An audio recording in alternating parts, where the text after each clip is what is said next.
Hello and welcome to the Noosa Triathlon. This is incredibly the 40th edition of the event. It started way back in 1983, and the Noosa Triathlon and Noosa have grown together in conjunction. Both are now bursting at the seams with activity. This is the fittest city in the country right now. It's famous for its beach, but there's a whole lot more to do than that in Noosa. It's got the national park. Obviously, there's plenty of sporting activities, fantastic cafes and restaurants, and there's always the markets to be able to visit and really experience the local culture and what is on offer here in Noosa. I'm Matt Keenan, coming to you live from the Garmin Beach Club, and I'm joined by a man who's been here plenty of times in the past, Pete Murray, who is the voice of triathlon in Australia. Pete, for you, how many times have you been here, and what does it mean to be here for number 40? Mate, I've had the pleasure of being here since 2007, and every year you have to come back here because it's just one of the races that you have to tick big boxes.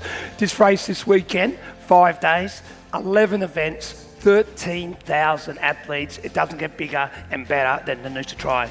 We've got the big stars elites to look forward to throughout today's Super Saturday. There's a lot on the program today. We have a criterium, men's and women's. We have a Legends Try. We have the ASICS Bolt. We're going to be catching up shortly with the 9-time winner of this race. She's greedy, isn't she, Ashley Gentle? She's absolutely amazing. She's on red hot form, and maybe tomorrow she's going to clock up number 10. And we'll catch up with Charlie Quinn as well, who is here as the defending champion. But the week kicked off on Wednesday. It was the Noosa swim, run, swim. In fact, the other way around. It was the run, swim, run on Wednesday to get things started. Then on Thursday night, Pete, there was a special event. It was down on the beach. The marquee was set up. In addition to talking to some of the past greats of the event, there's the Walk of Fame, which was started back in 2012, and 2 people were inducted. We had Dave Power and Joe Gilbert inducted. This event would never have happened without those 2 gentlemen. Oh, it's absolutely amazing, the Walk of Fame. You're recognised. It was a joint initiative with IRONMAN Group and, of course, the Noosa Tourism. And it's all about recognising achievement as an athlete, as a volunteer, in many different capacities. And they've joined them, of course, the Godfather, Garth Proud, Craig Walton and Emma Carney, first inductees, and the likes of Steve Monaghetti, Craig Mottram, Susie O'Neill, all some of the athletes have been inducted into the Walk of Fame. And not to forget Dawn Fraser, who's been a really important patron of this event. So it was Dave Power and Joe Gilbert who had the idea in 1983 to get this thing started. And it's now become one of the biggest triathlons in the world. And this event sells out within a matter of days, at least for the mass participation triathlon. In 1983, we started with 180 people. Helmets weren't compulsory on the bike. People getting lost on the bike course, and now 40 years later, Matty, 13,000 athletes. It just shows what this event is all about. It is fantastic. You mentioned Garth Proud. Unfortunately, Garth Proud, he passed away a few years ago after a horrible accident in Spain. And there is a ride on the Friday morning. It is the Garth Proud ride. It's the Tour de Garth, or the Tour de Noosa. And I got a chance to go on that ride. It was a 6 o'clock start, and there were plenty of people down, ready to go nice and early. Importantly for that ride, it's about raising funds for the Garth Proud Scholarship, because he was a person who, the Godfather of Triathlon, that's his nickname. He's certainly the godfather of triathlon here in Australia and around the world, because this world is an iconic event, one of the oldest, if not the oldest event in the world. So a big part of that scholarship is to support one of those triathletes who's not quite at the top of their game, to be able to get plenty of support and funding and assist somebody to go that next level. And while you're on the Garth Pride ride, I was down on the beach with the ASICS Noosa Breakfast Fun Run, which was a Sea of Pink. It's a fundraiser for the Glenn McGrath Foundation. And Glenn McGrath, the man himself, was on the beach. Have you seen the size of Glenn McGrath? He's going to be participating today. Glenn McGrath is going to be in the Legends Triathlon. He's going to be coming off the long run-up because he's got quite a run in the Legends Triathlon. I've got to tell you, Pete, that run on Friday morning, that was pretty special for me personally. Yep. My wife and daughter, they did the run. My daughter never got to meet my mum. My mum sadly passed away due to breast cancer. My auntie, my mum's sister, she passed away due to breast cancer. My other auntie, mum's other sister, she survived breast cancer. My sister survived breast cancer. So it was an emotional and a proud moment. And to see 2,500+ people in pink running along the beach to raise funds for the Glenn McGrath Foundation was huge. It's what it's all about, and it's one of the most iconic events of this festival. Friday afternoon, we stayed on the beach. We went to the 2xU Noosa 1,000 metre swim. And I tell you what, we had Lani Pallister, world champion, win the women's, and of course Nick Sloman in the men's, world-class athletes on Noosa Beach. I had the easy option. I watched the 2xU 1,000 metre swim from one of the restaurants on the boardwalk overlooking the beach. The Prosecco was fantastic. You got the lifestyle. You got the lifestyle, Matty Keenan. It was a big one this morning too. We kicked it off this morning with the Super Kids. There was the very special try as well. You've been a big supporter of this event right since you started coming here. How many kids were out there? We had almost 1,000 kids in the Noosa Super Kids Triathlon, and that backs up, as you said, with the Tinjarana Special Triathlon. And for me, as a father, it's one of the most special moments. One, we're seeing kids being active, healthy, no technology. It's all out there, swim, bike, run, and a load of fun. But the Tinjarana Special Tri, wow, that is what it's all about. Some individuals don't have the same opportunities as others, but it doesn't stop them experiencing it. And we're going to check out some of the highlights of the Noosa Tri.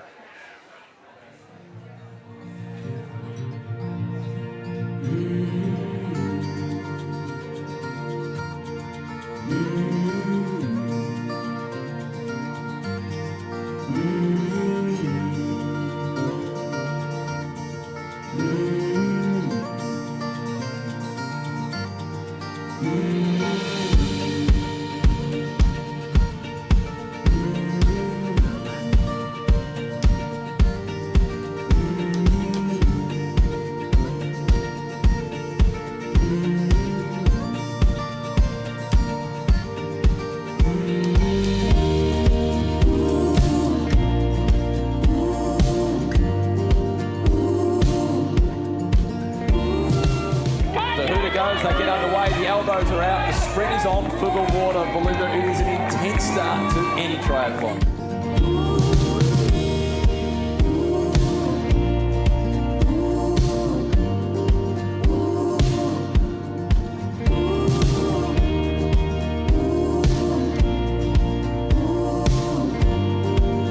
So they're up and they're out of the water. The swim a little over 17 minutes. It's been a pretty quick start to the race, Belinda. That is fast. We expected them to come out and around that 18, just over 18-minute mark. So very, very fast swim. As we know, perfect swim conditions. So not surprising that we're seeing fast times.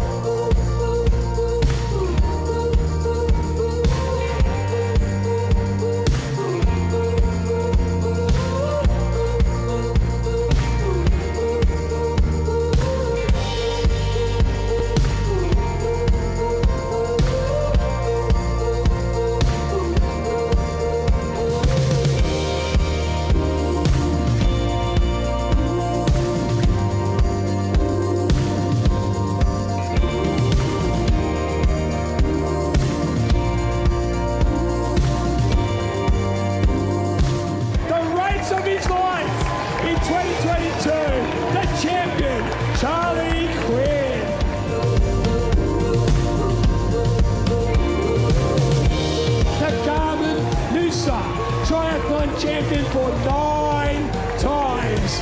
Give it up for Ashley Gentle. We're underway for the Australian Open criteria in Noosa.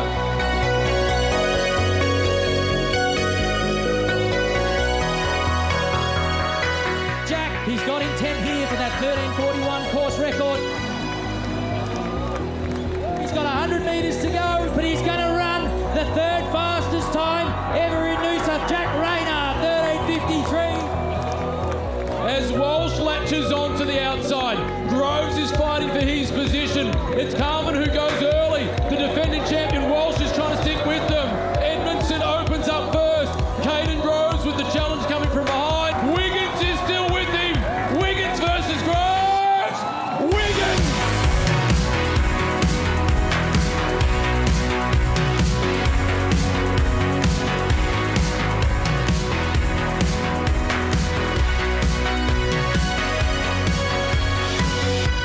Lauren Perry now opens up. Isabel Carnes, her teammate, also going with her. But Perry, the defending champion, she goes back to back.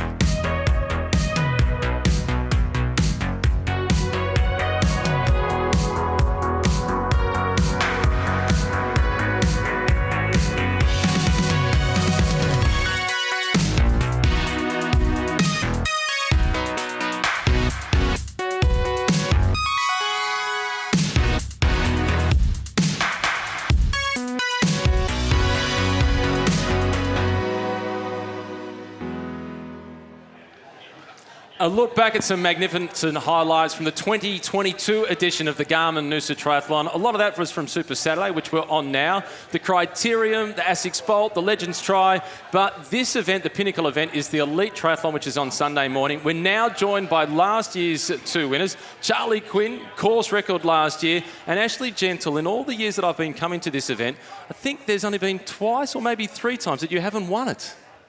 That's a pretty good record. 9 wins, aiming for 10 on Sunday. Yeah, it's a little bit surreal that, I've been able to notch up 9 wins in my career here. But yeah, another Noosa's rolled around and it's just as exciting as the first one. Pete, have you ever gone to a triathlon that Ashley Gentle is at and haven't picked her as the favourite? No, I haven't. I rated her big on her 2023 season. Matt Keenan has been one to be so proud of. She's finished the year ranked number 2 in the world by 0.3 of a point. She's won 2 or 3 major races. She's the Asia Pacific champion a couple of weeks ago for IRONMAN 70.3 up in Malaysia, where her husband, Josh Hamburger, also won. It was a husband and wife win in Langkawi, Malaysia. But you beat him in the run, didn't you, as well? Only just. But his bike was definitely a lot more impressive. They attacked the race very differently to we did in the women's race, so I'll definitely give him that. As we know, on Sunday, tomorrow, the opportunity to become a 10 times champion in Noosa. 9 times last year, you did it in style. How are you feeling for tomorrow? Yeah, I'm feeling pretty good. I'm feeling quite calm and relaxed. It has been a really big year, so I think around this time of year, I'm just trying to look after my body, my health, and get to the start line in one piece. And I've done that so far. So it's all about just, putting what's left on the race course and hopefully, showing what I can do. Here's a look back at some of the performance from last year, some highlights. What's it like, that moment where you're running down the blue carpet for the 9th time? The blue carpet is definitely the best part, that's for sure. Seeing the blue carpet and the finish tape ahead of you is just the best feeling in the world. Going through all the club tents before that, going over the Garth Proud Bridge, there's just so many, iconic moments in Noosa Tri that I kind of look forward to each step of the way. Can you remember the first one back in 2012? Yes, I remember quite vividly because I was running down Pete's wife, Carolyn Steffen, and she was victorious that year all the way back in 2010. And yeah, she held on with a super strong performance, but being able to race people like Carolyn and Moffy and so many amazing athletes in the past, I think really inspired me to come back each year. And Ash, you join a very, very prestigious honour roll. On the male side, Craig Walden 6 times, have Courtney Atkinson, Miles Stewart 3 times. And we look at the big screen right now, look at the difference in 2012 to 2022. You haven't aged. You look absolutely amazing. And the smile, well, 9 years later, it's still the same. Yeah, I've got a bit of a baby face back there in 2012, but yeah, each year has been so special. Each year has brought different challenges, and to be able to overcome those challenges year after year and being able to, notch up those titles is, something I'm really proud of. And I guess being here in Noosa around this amazing community and everyone that's involved in this week, they inspire me as well and really help me get the best out of myself on Sunday.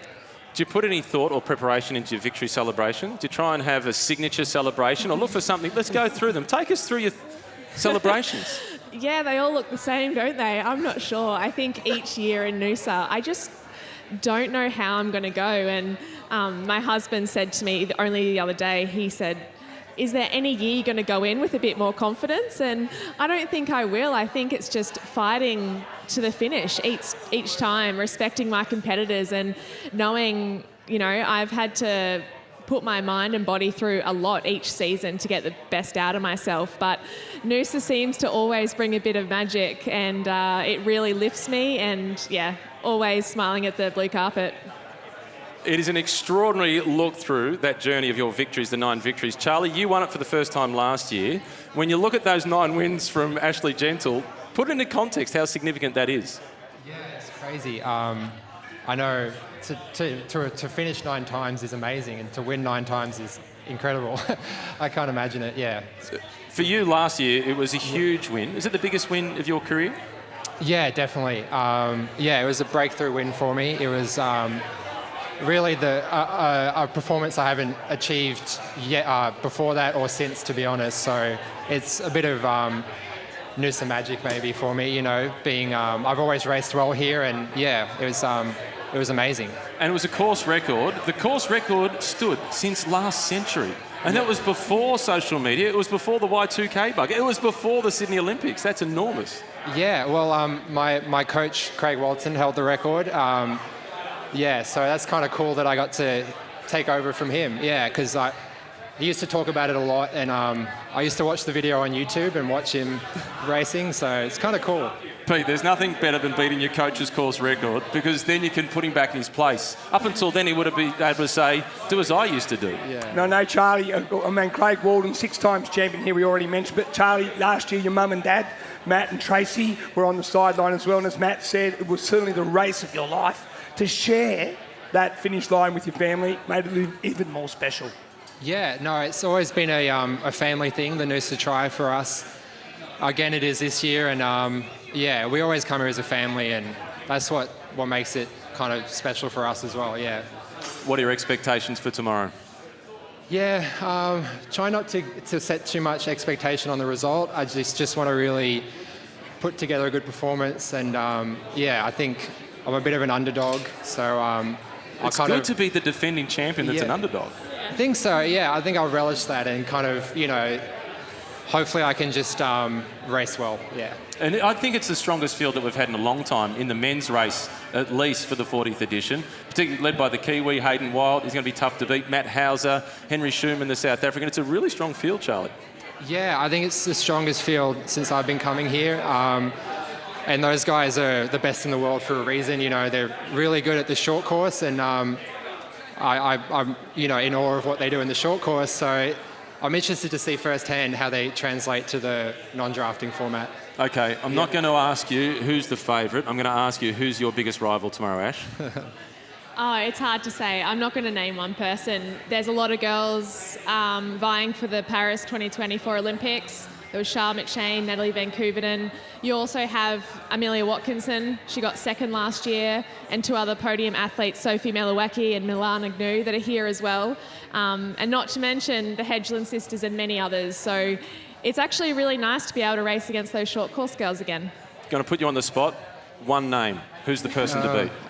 Hayden Wild. There you go. You've heard it. Hayden Wild is the man to beat. Ashley Gentle is the woman to beat. That's all tomorrow morning with the 40th edition of the Garmin Noosa Triathlon. We're not too far away from getting started on Super Saturday. The first event out on course will be the Women's Australian Criterium. I'm looking forward to it. Lauren Perry, she's back as the defending champion.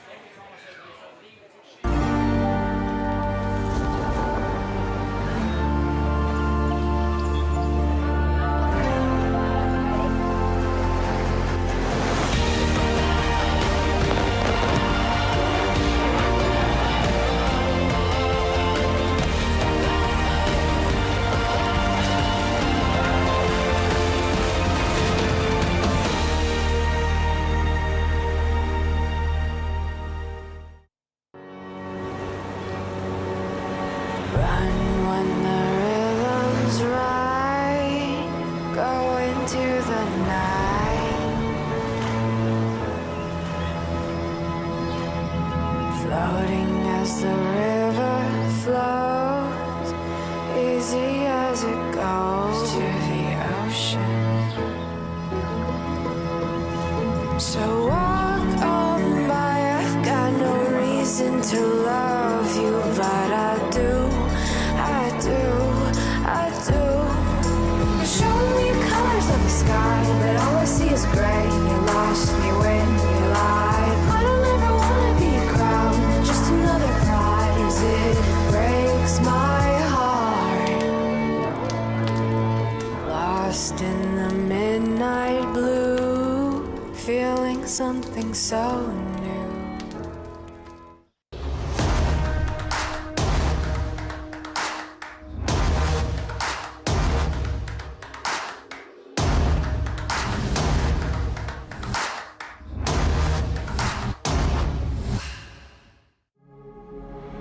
Stability never felt better. The first 5 miles, you're just getting warmed up.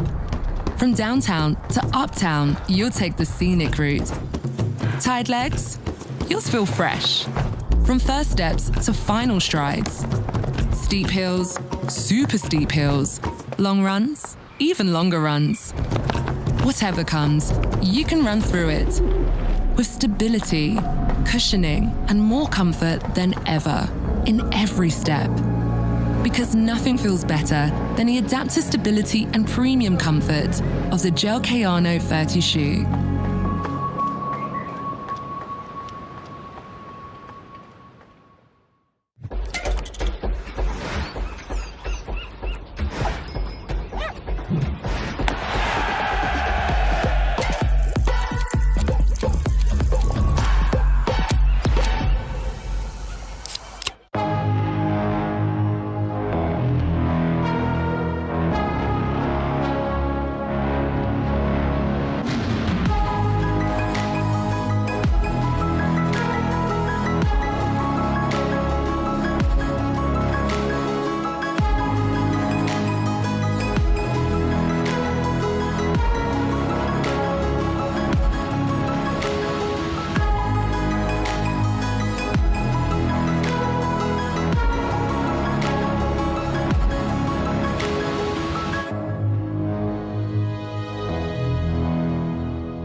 The Garmin Noosa Triathlon, we're about to get underway with the first event on Super Saturday, and it is the Australian Open Criterium. I'm now joined by triple world champion, Olympic bronze medalist, Nettie Edmondson.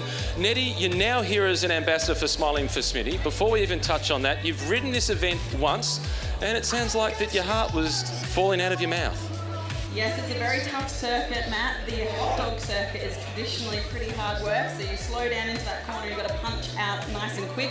The circuit we have here today is 1.25 kilometres, so yeah, my experience in 2016 was a hard one. I was fresh off the Olympic Games, had a big break, and I'm not sure I'd recommend that preparation. Nettie's average heart rate for the race was 180 beats per minute. Yeah, ouch. That is a lot. We've got a long list of riders to look through, and the defending champion Lauren Perry is back. She's been really good throughout her time here at Noosa. She's going to be tough to beat today.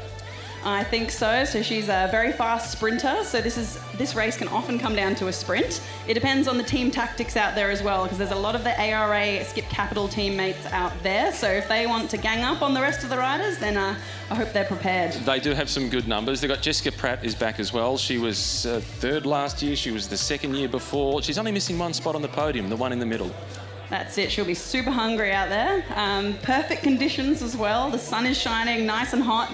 We have the ladies starting to get organised. We have just 6 minutes before we get them started. The women are lining up. There's only 17 women in the race. It's a small field. How does that impact on the strategy? It makes it pretty tough, actually. So if you like a nice bunch sprint, then you can often sit back, relax in amongst the wheels if it's a big peloton. But when it's smaller, you get more exposed, and the different levels of ability also can create a bit of a tough race. It's a 30-minute race, and then at the discretion of the commissaires, there's a preem midway through the race to pick up a small cash prize. If you think you're quick but you can't quite win, how motivated are you by that midway sprint?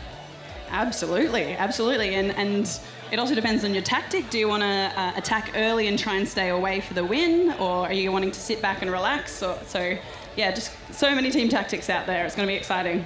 Well, we're going to bring the riders up to the start line. We've got 5 riders that we're going to introduce to the crowd to get things underway. And I can see one of them just about ready to go. She's on the right as I look at it. She rode the Tour de France Femme avec Zwift last year. She rides for AG Insurance. She hails from Tasmania, but she's got a bit of the Sunshine Coast in her heart. Please welcome Anya Lowe. A rider that you'll know a fair bit about is next up, Nettie Edmondson. Really impressive on the track. She rides with the Sunshine Coast crew. She's been a multiple Australian track champion. She's a big chance for the Olympics in Paris. Please welcome Alexandra Martin-Wallace.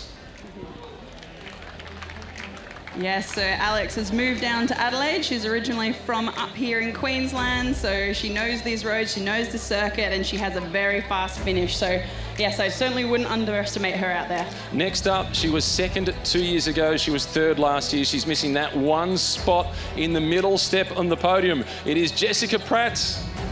She's gone the stealth all black, trying to get underneath the radar. Jess, when you're on the podium for the last 2 years, there's no sneaking under the radar. You've mentioned the ARA Skip Capital team. They're a strong team. They've got big numbers. The captain on the road for them, one of the most experienced riders in the race. Next up, it is Georgia Whitehouse. And we've just heard it's her birthday. So will she get a win on her birthday? Georgie Whitehouse. Been dobbed in. Happy birthday. Thank you. A win would be perfect. Yeah, that'd be the perfect birthday present, so fingers crossed. Any gifts, Jess? Oh. That's a no. I don't know. Next up, the last one to introduce, it is the defending champion. Please welcome Lauren Perry. Yes, so Lauren's wearing the UAE development colours, so she spent her first season over in Europe this year, so she'll be one to certainly watch with her fast finish from last year. And let's bring the rest of the group up to the start line before I hand over the commissaire to give some final instructions. What's it like to be back as the defending champion? It's always nice to be back at this race. I love coming to Noosa, so I'm really happy to be here. What about the fact you've got no teammates? Well, that is scary, yeah. But I like a challenge. We'll see what happens. Good luck. I'm going to hand it over to the commissaires to give you your instructions before we get underway. Afternoon, ladies. Racing 30 minutes plus 3 laps today. There will be 1 sprint cream. Will be roughly in the middle of the race. There are neutral spares at either end. At this end, it's just on the right-hand side after the Garmin Noosa sign. There will be a lap out in case of an incident. That will end with 3 to go. So you must be back in the group when the time ends. Alrighty, good? Just about. Well, you have a minute and a half to go, so Anya, I've got to have a quick word with you. From riding the Tour de France last year, a Tasmanian, but how important is the Sunshine Coast to you? The Sunny Coast has a really special place in my heart. I spent quite a few years here before going to Europe, and I just love every part about it, so I always try and come back every year. And the weather's slightly better than Tasmania? Yeah, slightly better, especially this time of year. Good luck today. We're just about ready to make a start. Wait until we get the all clear from the commissaires. We're 1 minute to go before we get the race underway.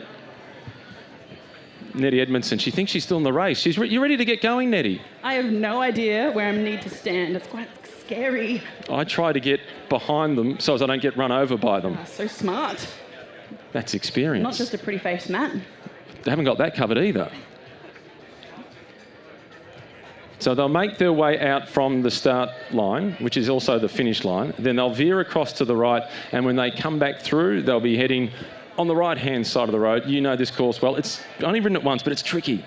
It certainly is, yes. The hot dog circuit, like we said before, slowing down into these tight corners, doing a U-turn multiple times out there. It's going to be nice and tough on the legs. We have 20 seconds to go before we get underway. This is on the official Garmin watch that is on my wrist. That is going to be the timekeeper for a fair portion of it. 10 seconds before we make a start in the Noosa Australian Open Criterium. $5,000 up for grabs. 5 seconds to go. 4, 3, 2, 1. And we are underway. The hooter didn't work. But we have started, Nettie. Yep, they're off and running, so it'll be interesting to see who wants to take this on from the beginning. Do they want to make it a time trial out there, or do they want to relax and settle in for the next couple of laps?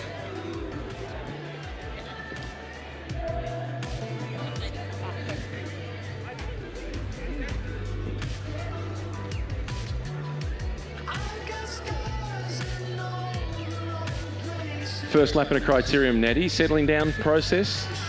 trying to calm the nerves for anybody that this is a big occasion for them. Some of the riders in this race, this is the biggest crowd that they'll ever get to ride in front of. Yeah, it's pretty impressive. There's a big turnout here, and that's the best thing about the Noosa Triathlon festivals. There's something for everyone. So, yeah, we've already been up and busy yesterday. There were a lot of events on, and today we're getting stuck into the women's criterium. So, yeah, lots of vibes, lots of people out there, and yeah, a great day for a lot of these ladies. Now, you're here not just as a commentator, but you're here as an ambassador for Smiling for Smitty. And I've seen some of the photos from the first few editions of the Noosa Triathlon back in the early 1980s. Sun Smart wasn't a thing. Smiling for Smitty is a lot about Sun Smart. Absolutely. So yeah, the Smiling for Smitty Foundation, they have sponsored, they're one of the main sponsors of this event, and it's all about Adam Smitty, who unfortunately passed away from melanoma at the age of 26. So this was back in 2006. So that's why we see the family in the blue and white out there. They'll be lining up in the triathlon. They start just after the pros, and there's 350 members out there, and they've all raised a minimum of $1,000 for the Marta Foundation towards cancer research. So it's a very special foundation, and yeah, it's very special to be here on behalf of them. It is a fantastic organisation. The women are making their way through to complete the first lap, and it is Anya Lowe from the AG Insurance team who is at the front. She made a really impressive debut last year in the Tour de France Femmes avec Zwift. The biggest stage of the race, it was Anya that was in the big breakaway. Yeah, she's a very talented Australian. So there you see her taking it on. She's out of the saddle, winding it up. Number 45 from AG Insurance. So she's, as you say, Tour de France finisher this year, which is huge because that is the hardest race, I would say, in the professional peloton. It was 8 days of full-on hard work, and they finished up the Tourmalet on stage 7. So she's really got a big, bright future ahead of her. How important has that race been for women's cycling, to have the Tour de France back? It's incredible. So it was its second official edition this year. And it did have a bit of an event in over the last 20 to 30 years, and they finally got it up and running, and they've got a great media and sponsorship platform behind them. So I think it's here to stay this time. Thank heavens that it is. In the 1980s, there was the Tour de France Femme, and the winner of the first ever Noosa Triathlon was Liz Heppel. Liz Heppel went on to become the first Australian to finish on the podium at the Tour de France. She won the Noosa Triathlon in 1983, and she finished third in the Tour de France in 1988. What a legend. That's incredible. Plenty of pace on early, and it is the Tasmanian Anya Lowe who is on the front setting the tempo. Jessica Pratt in the all-black colours is sitting in second position. She's a smart rider, Jessica Pratt. Nettie, she's been on the podium for the last 2 years. She doesn't have any teammates with her. She has to use her energy really wisely.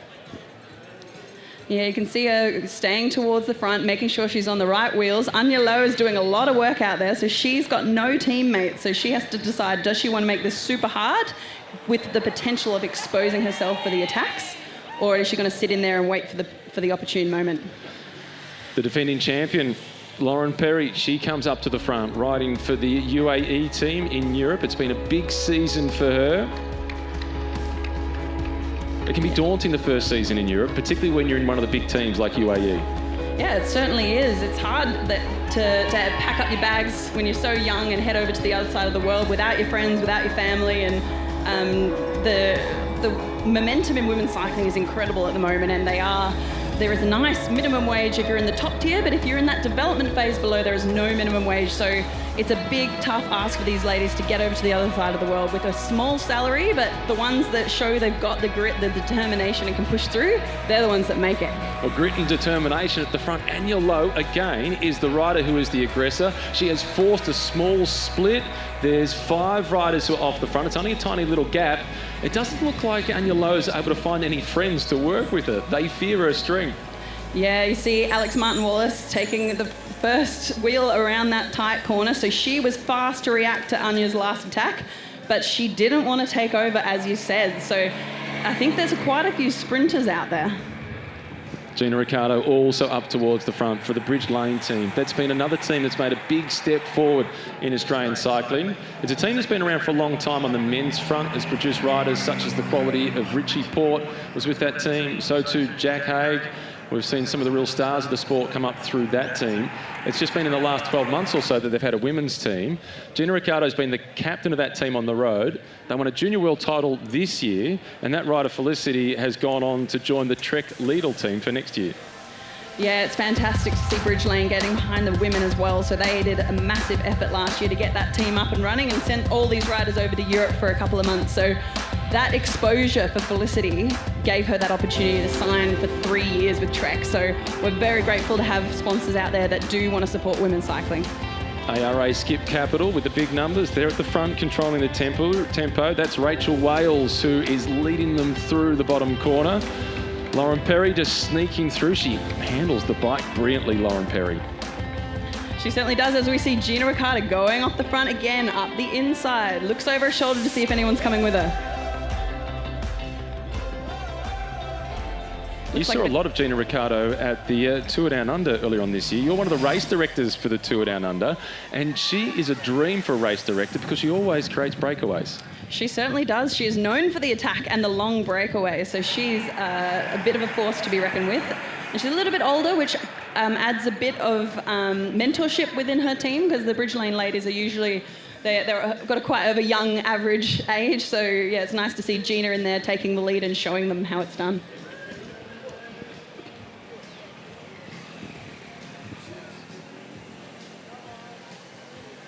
Almost perfect conditions. I'm trying to work out the win for the sprint finish. You're the sprinter amongst us. You've won 3 world titles. I haven't started a world championships. It's a slight headwind here for the sprint finish. How does that impact on the tactics at the end of the race? Yeah, if it depends what type of sprinter you are. If you like to go long and hard, then the headwind finish won't be too much of an issue, but you do have to be careful of those riders that do sit in on that wheel, let you do the lead out, and then they can sneakily pop out at the last second. And the course does bend a little bit, so you do want to try and have that inside run. So it'll be really interesting to see what the team tactics are. Do you have a teammate? Will you get let out? Does the team work really well together? Or if you're on your own, what's your plan? Lauren Perry now slips to the back. She's looking pretty relaxed as they make their way off Garth Proud Bridge. The bridge that has been named after the godfather of Australian triathlon, Garth Proud, played an enormous role in the development and the growth of this event, the Garmin Noosa Triathlon. Abby McLean at the front this time through. Anya Lowe in second spot, looking menacing, as if she's about to go on the attack again. She certainly does. She's got it's a game face on. There's no wincing there. She's looking over her shoulder, laying off the wheel. Is she going to run out and pop over the top? She's got a lot of work to do, though, by herself as the only rider from AG Insurance. That's her professional team. It's a continental women's team, but they finished 7th or 8th in the World Tour ranking this year. So they're on the hunt to try and progress up a level into the World Tour category. And you look at the back of the peloton here, Nettie Edmondson, there's some real problems for Lauren Perry, the defending champion. She's either had a mechanical problem or she's got a physical problem. You can attest to this. You rode the event after participating in the Rio Olympics. You'd had a bit of a holiday. It was the end of the season and your heart was bursting through your chest at 180 beats per minute for the whole race.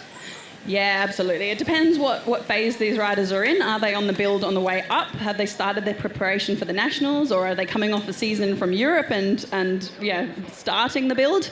So yeah, you don't know what the background is, but the thing is, this race isn't over yet. Anything can happen. And yeah, if it comes down to a bunch sprint and Lauren can manage to bridge that gap, then who knows? Well, it's good news for the non-sprinters if they can put some distance into Lauren Perry, because she's unquestionably one of the fastest sprinters in this race. She proved that last year when she took out the victory. There she is with some work to do and no teammates to support her. That's it. She was with the ACA cycling team last year, and that does make a difference.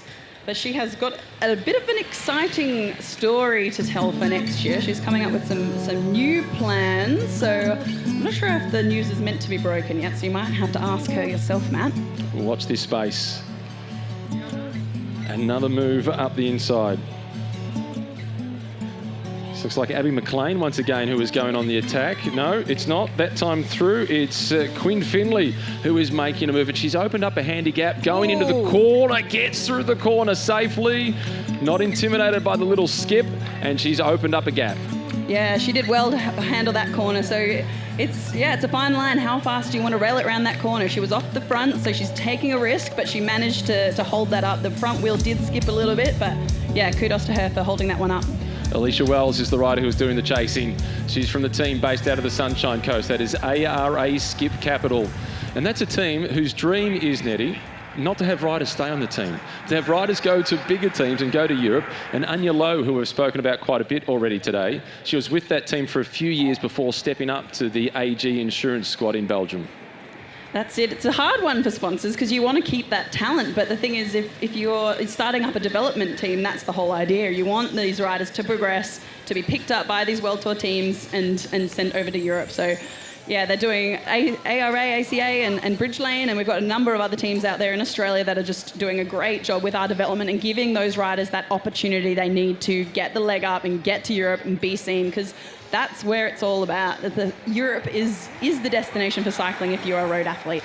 You can join the conversation on the social media handles with the hashtag NoosaTri on Twitter and also on Instagram, or X as it is known as now, but also on Instagram it is at Noosa Triathlon. Share what you're doing throughout the weekend. Good luck to everybody participating tomorrow in the triathlon. More than 10,000 people taking part. Nettie, and you'll be on the side of the road supporting the Smiling for Smitty crew. I think you should join them in at least one of the team's events. Well, I am, Matt. I'm in the Legends Tri straight after this, so that's my team event done. But the Smiling for Smitty crew, yes, they have all raised over $500,000 for the Marta Foundation towards cancer research. So 350 members have raised that amount for one event. So I will be there cheering them on. I'm absolutely amazed at that work that's gone into that fundraising, and now they've got to do the physical part. So it's it's an absolutely brilliant charity for the Marta Foundation, raising money in honour of Adam Smitty. So if you see the crew in blue and white out there, give them a cheer, because not only are they doing a brilliant job physically getting out there, but they've done a brilliant thing for charity. So it's great to see. It's a brilliant organisation. A few riders now starting to get distanced. At the front, the pace is still on. Anya Lowe doing a lot of the work. Her former team, ARA Skip Capital, they're the ones that are stalking it. They know how good she is. They don't want it to go anywhere. That's it. They look very relaxed. They're marking all the moves. You can see them glued to each other's wheels. So they're all making sure they're at the front, because if you're too far at the back and somebody fast goes off of the front, then you might handicap yourself out of being able to get onto that wheel. So you can see Anya Lowe looking over her shoulder. She's keeping this in control, but she wants to make this hard. And we can't be too far away from hearing the whistle for the intermediate sprint. Small cash prize that is up for grabs. And the whistle will be going the next time through. I've made eye contact with the commissaire. Got the whistle in hand, ready to go the next time through. They'll get the whistle for the intermediate sprint.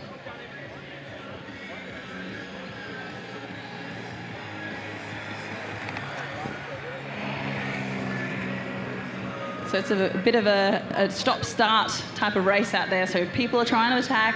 Other people don't want it to go away, so they want to make sure that they get there. The whole idea behind getting behind someone who's just attacked means that it nullifies the next, or them getting away. Whereas if you let them get that little bit of a gap, you have to close that by yourself, which can be nearly impossible. Over the Garth Proud Bridge once again. There was the Garth Proud ride on Friday morning. All the money that was raised throughout that ride goes towards the Garth Proud Scholarship, which is to support a triathlete that is just below the top of the table in the elite level, that can't quite get the funding from a sponsor, and they need that little nudge to go to the next level. The whistle sounds for the one and only intermediate sprint. And at the front, it's Georgia Whitehouse from the ARA Skip Capital team. It's the birthday girl at the front trying to get herself a birthday present on the bike. Yep, she's winding up, but she's looking over her shoulder. She doesn't want to go too soon. It's still 1.25 kilometres to go before this sprint finish. And the very clever Gina Ricciardo has moved herself up in the second position. You spoke about her being one of the more experienced riders on the Bridgelane squad. She's there because of that. She's the captain on the road for that team, guiding the youngsters through. But she's got nobody to work for today, so she gets to do her own thing. Yeah, it's a nice change up. It'll be interesting to see what her tactic is. She raced in Europe this year as well with the Bridgelane squad for a couple of months, and then also does a bit of gravel and road. So yeah, she likes the long, harder races, so I'm sure that she'll be keen to get off the front. The pace starting to wind up as the peloton is making their way towards the top of the circuit before they make the 180-degree turn where they just about come to a grinding halt. That's what makes this course so difficult, the stop-start at either end of the circuit. That's it. So even if it's a sprinty style race, this does start to bite in the leg. So sometimes the more stop-starty it is, the more it becomes an endurance event. So whoever can get rid of that lactic acid the fastest will be feeling the best. Sophie Sutton up towards the front wearing the map colours. She's sitting about 4th or 5th position. She's been pretty aggressive so far throughout the race. There's some jostling for positions to get in the right spot before they hit the Garth Proud Bridge and then to launch the sprint. Anya Lowe making a move up the inside. Yeah, so she's looking for some sprint points as she comes up. It's a big drag race out here. Gina Ricciardo is the rider who is on the front. ARA Skip Capital with some good numbers. They're also working their way up towards the front. The sprint opens up. Anya Lowe it is who leads them out. Gina Ricciardo is trying to challenge. Georgia Whitehouse is sneaking through on the inside. It's Gina Ricciardo who gets the sprints. She has not won that with her legs. She won that from the shoulders up. That was smart by Gina Ricciardo. It certainly was. So we were just speaking about her before, saying that she likes a long, hard race. However, she showed that she has the sprint legs as well. So as you see, ARA are going on the attack. It's Whitehouse. It's the birthday girl. She didn't pick up the intermediate sprint. This is the perfect time to attack after there's been a big effort by others. That's it. So if you get caught napping or if you expend too much energy, if you make an attack straight after that, then you can often get a gap. But the rest of the riders out there have noticed her going up the inside and they don't want her to get away. So it's still all together.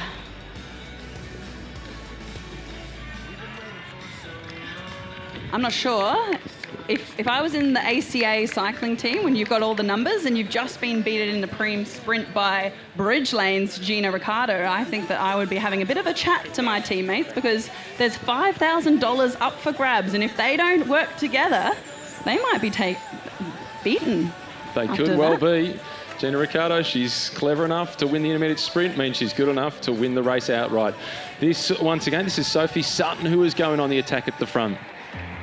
ARA Skip Capital, you've mentioned it a few times, they've got the numbers, but they still need to have the individual good 12 to win. That's it. So you can see the gaps are starting to open up now. There's a bit of fatigue in the legs. There's still 12 minutes left to go, plus 3 laps. So it's already been tough out there. There's been a lot of slowing down into the corners, sprinting out of them. Every 1.25 kilometres, there's 2 sprints out of the corner. So it starts to add up. Small gap off the front. It's ARA Skip Capital. And looking pretty calm on the way through. That's Ella Simpson, an additional starter, a late entrant into the race. She's been quiet so far. It's the first time we've spotted her, and she's got a handy little lead. Yep, so she headed over to Europe this year as well. So she headed out on her own. She joined a small Italian team and she had a crack. She actually raced the Giro d'Italia.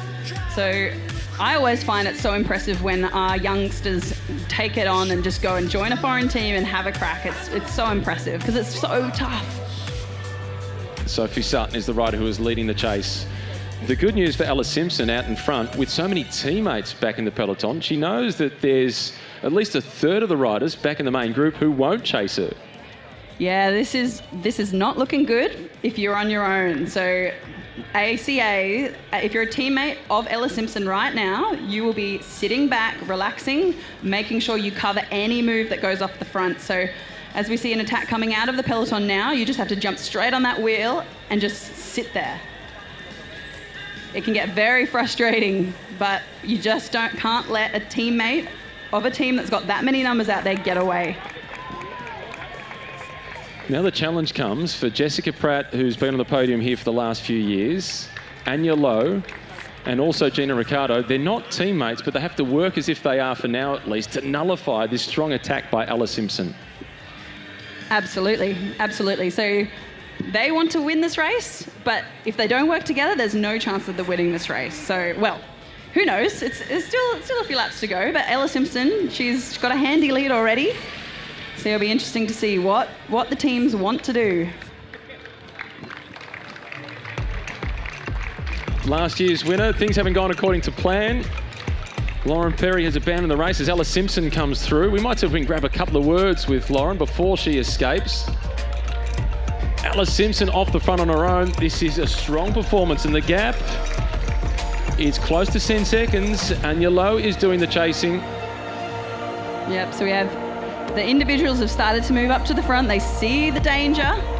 They can't let this gap get too big, otherwise that $5,000 check is going to be disappearing into the distance. Huge performance by Ella Simpson off the front. Nettie, we're joined by last year's winner, Lauren Perry. Lauren, Nettie can relate to this. She rode it once after a holiday following the Rio Olympics. You've had a big season in Europe. It's a shock to the system, a criterium, when you're getting going again. Yeah, indeed, it is a shock to the system. It's really disappointing to not be able to put my best foot forward today, and sorry I was not putting on much of a performance, but always an honour to be at this race, and if I'm back, I'll be back better than I was today. You'll be back. It looks pretty quick out there. Yeah, I think so, and the corners are super hard. You have to accelerate quite hard out of those to get going again after slowing down to get around them, and so I think with a lack of fitness that really takes a toll when you don't have much speed and strength in your legs. Who's your tip for the win? I'd really like to see Anya get up, a fellow Tasmanian, but I know how much ARA have given to me in these last 2 years, and so to see someone else in ARA take the win as well, that'd put a smile on my face. The race is all back together again. We saw ARA skip capital off the front with Ella Simpson. You've come through that team, and your Lowe's come through that team. How important has ARA skip capital been to Australian cycling? I think it's been amazing, like just watching it grow from when it started as that little team on the sunny coast to now taking on the world and taking on Europe and delivering so many riders to the pro peloton and to the development teams of these pro teams. It speaks volumes of the work that ARA are doing. Thanks for having a chat with us as the defending champion. Things didn't go according to plan today. Good luck for the Australian Summer. I'm sure we'll see you in Ballarat at the National Championships and maybe in Adelaide as well, the Tour Down Under. Yeah, actually, you might not see me on the road over summer, but you'll definitely see me on the track, and I've got some really exciting plans moving into the future. So you'll actually see a lot more of me in Queensland as well, training with QAS. So yeah, I'm really excited. Awesome. Good luck for what sounds like a really big 12 months ahead. That is the defending champion, Lauren Perry. What about a round of applause for Lauren Perry? That's it, Matt. You've got to be in it to win it. So she knew she wasn't that fit, but you know what? You never know what can happen. If you sit in there and comes to a sprint, you can come away with $5,000. So good on her for giving it a crack. It shows her class, doesn't it, to have abandoned the race when she's the defending champion, clearly disappointed, but giving us plenty of her time. Absolutely, and to encourage her teammates and to see. So she did speak about ACA Cycling, who gave her that opportunity to ride in Europe, and then her teammate, new teammate, because Ella Simpson's now joined the ACA Cycling team, and she is off the front with a handy lead. So they've been racing now for 23 minutes. This women's Noosa Australian Open criterium, it's 30 minutes plus 3 laps. Ella Simpson off the front on her own. She's doing an outstanding job. The chasers, Anya Lowe, Jessica Pratt, they're trying to get organised, but breathing down their neck are all the teammates of Ella Simpson. ARA Skip Capital are doing this to the textbook. It's perfect by them as a team. This is perfect. So they were patient. They covered every single move in the first half of the race, and then they waited till after the preem sprint for things to get a little bit hectic. So then they launched with Ella Simpson, and it worked. It worked. Ella Simpson off the front on her own. She's been a picture of concentration since making the move. It's Anya Lowe who was leading the chase. The chasers are yet to go through the finish line. The gap is already ticking over towards the 15-second mark.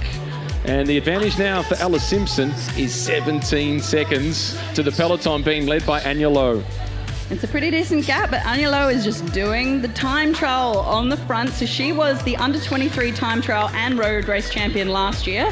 So she knows how to suffer, and suffer for a long time. But glued to her wheel is Ella Simpson's teammate, Alex Martin-Wallace. How impressed have you been by her on the track, in particular on the velodrome? Yeah, she's a bit of a star. She's from Queensland, came down to Adelaide super young to join the Australian cycling team, and has been giving it her all to try and make it into that Olympic squad to race in Paris 2024. So she is sitting on the wheel. If you sit close to the wheel, you get to do less watts than the person in front. So if anyone's new to cycling, this is not what you do in triathlon, but in a cycling race, you're allowed to sit on the wheel and get a bit sucked along. So it's around 30% easier if you're in second wheel, and then again, double that if you're in third wheel. So that's why they're all sitting, making Anya do the work, keeping a little bit more fresh, so then if it comes down to a sprint, then they can either launch off the front and attack, or they can go for the sprint themselves. So 17 seconds was the advantage the last time through for Ella Simpson. Now, Anya Lowe, she finds some support at the front of the peloton. The winner of the intermediate sprint, picking up the cash prize, Gina Ricciardo, she's getting involved in the chase. She was so impressive last year at the Santos Tour Down Under. She was consistently in breakaways. Here comes Ella Simpson once again, about to head through. Last time around, the gap was 17 seconds. We've got the stopwatch on her again. She doesn't look any different to the last time through, Nettie. She's not slowing down at all. No, she's got a bit of a grimace, which we're happy to see. If she was doing it easy, I think I'd be a little concerned, but she seems to be calm, under control, and consistent. As you say, that's important. 17 seconds was the gap the last time through. It's now gone out to 21 seconds, the advantage for Ella Simpson. At the front now, the peloton, that is Abby McLean, who picks up the chasing.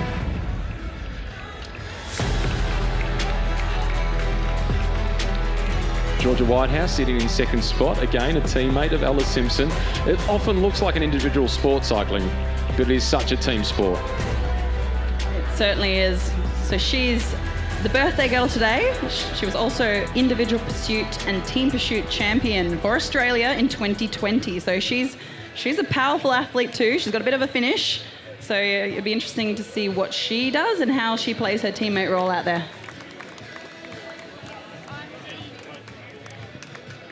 She's also a mental health counsellor and a coach and a personal trainer.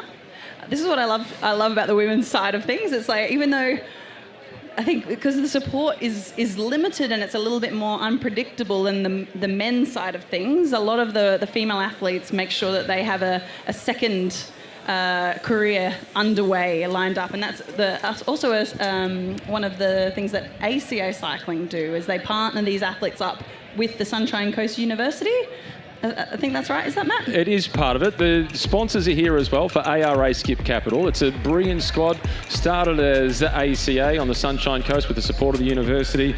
It's since evolved thanks to the support of ARA and Skip Capital, who have come on board recently. And they ride so smartly as a team. They've been the strongest team in the National Road Series. As Ella Simpson is going so quickly, she's caught me by surprise of how soon she's gone through. Yeah, she's looking good out there. We've only got a couple more minutes until we have 3 laps to go. So this is a big gap, and you can see it's gone out a lot more this time. It's a shame we didn't get the stopwatch on it. I got a half a stopwatch on it.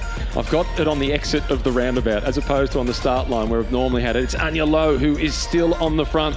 The last time around, the gap was 21 seconds. The gap is now out to 25 seconds. So Ella Simpson is continuing to build her lead. Yep, so Alicia Wells is now on the wheel of Anya Lowe. So she's 21 years old, also studying at the University of South Queensland in nutrition, or University of Sunshine Coast. She was 9th in one of the races in Belgium this year, so they also spent a few months overseas. Well, the pace is pretty intense. One of the riders from ARA Skip Capital, who was doing the defensive role at the front of the peloton, she's lost contact to Alex Martin-Wallace. She was one of my favourites to win if it came down to a sprint finish. Yeah, that's it. Starting to bite the leg. So she's done a great job. She marked second wheel for a very long time. So she chased down a lot of those early attacks. And that's the thing. It's a team effort, like we said before. So what she's done has all gone towards this attack from Ella Simpson. So yeah, kudos to her, and whether she'll be able to get back on these last few laps. Next time through, they'll get 3 laps to go. Ella Simpson is dominating this race. Is the peloton riding for second?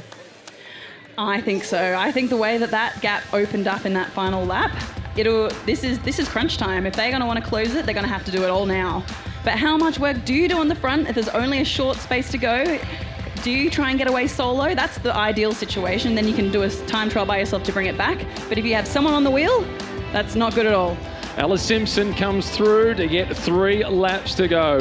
The last 4 times through, she's been extending her advantage by a couple of seconds every single time. She is owning this race. Yeah, this is awesome because she went to Europe, like we said, tried to race in a small Italian team. She did have a bit of a challenge over there a few times, but she pushed through and she's back here racing with the ACA team, and I'm sure she'll be hungry to try and head back over again next year. Anya Lowe once again on the front from the AG Insurance team. The gap is out towards 30 seconds. She takes a look across her shoulder, but breathing down her neck from ARA Skip Capital is Georgia Whitehouse. The birthday girl is giving the present to Ella Simpson by riding defensively in support of her teammate. The interesting thing, Matt, is that Ella Simpson was a late addition to the race. So she was in town training and decided, you know what? I want to enter. And like we said before with Lauren Perry, it's like, it doesn't matter what situation you're in, what scenario, you got to be in it to win it. And she is in it. She's got one hand on the $5,000 check. Not quite two. A lot can go wrong in a bike race. These are tight, tricky corners. That's it, absolutely. So a couple more laps to go. That means there's about 4 more corners, super tight. You got to stay super calm. The wind's out there. You don't want to, let's not talk about all those other things, Matt. Let's stay positive. Another attack coming from Gina Ricciardo in the main peloton. Seeing if she can close down this gap, which is close to 30 seconds for Ella Simpson.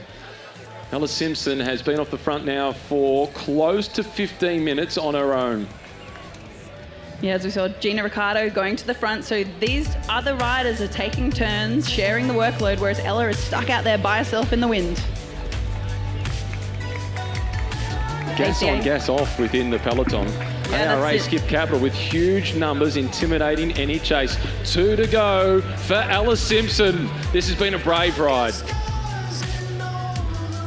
Yeah, ACA doing a textbook ride. They're marking everything. They're represented at the front. Even just looking over your shoulder and seeing 4 ACA jerseys can be enough to deter an attack.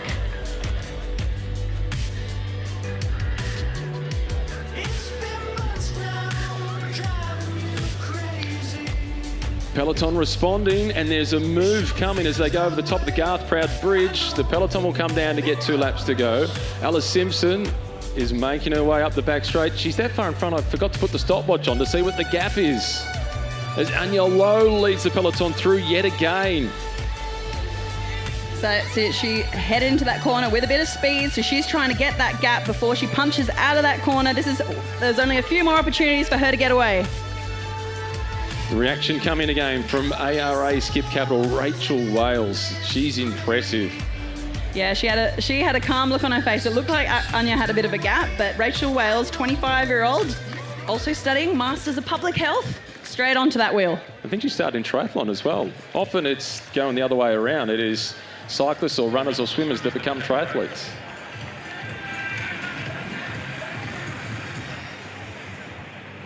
Starting to splinter a bit there. This is it. This is all they got. Nothing to lose now, Matt. Plenty of pressure on in the chase group from Anya Lowe as they head towards the turnaround point.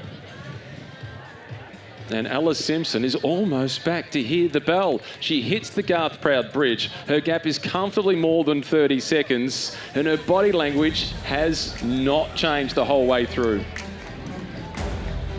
It's not often this race is won with a solo breakaway.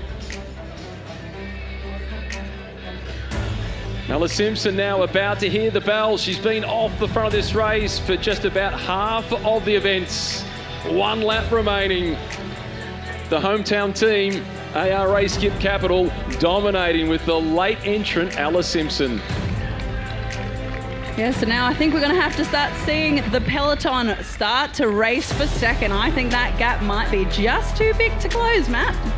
Way too big to close. They are not even thinking about winning this race. They're thinking about getting one of those remaining spots on the podium. Jessica Pratt in the all black colours up in a second position. She was 3rd last year, 2nd the year before. Big prize purse here today for the ladies, and it does make a big difference winning these kind of cash prizes. $5 grand up for the win today. Now the peloton get the bell. They're trying to get themselves organised for this final sprint. Abby McLean moving herself around the outside. The colours are similar to ARA Skip Capital, but she's moved into second position. At the front, it's Georgia Whitehouse. Jessica Pratt, in fact, that's Emma Pratt that's moving up around the outside in the black colours. We can hedge our bets and we can say that a Pratt will get on the podium. There's two of them out there. That's it. Actually, fun fact, their dad was part of the Smiling for Smitty crew a few years ago. So the Smitty crew will be cheering the Pratt girls on today. No doubt, but it'll be Ella Simpson who will come across the line as the winner of the Noosa Australian Open Criterium. This has been a rare performance. She's hitting the Garth Proud Bridge for the final time. The first of the events on Super Saturday. It's a huge afternoon of racing. The Legends Try is on soon. Then there's the Men's Criterium and the ASICS Bolt. But it's Ella Simpson who gets things off to the perfect starts. Normally this is a race that is won in a bunch sprint, but she's gone solo. Simpson has been simply sensational.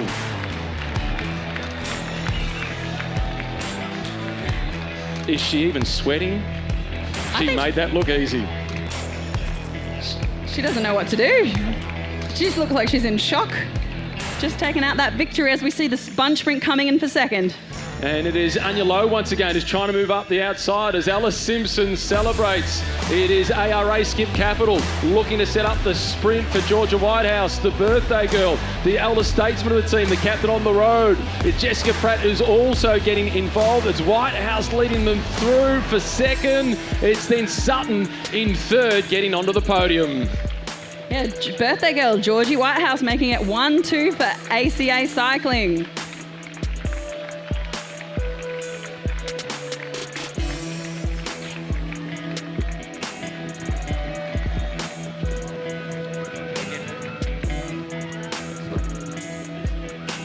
Great job.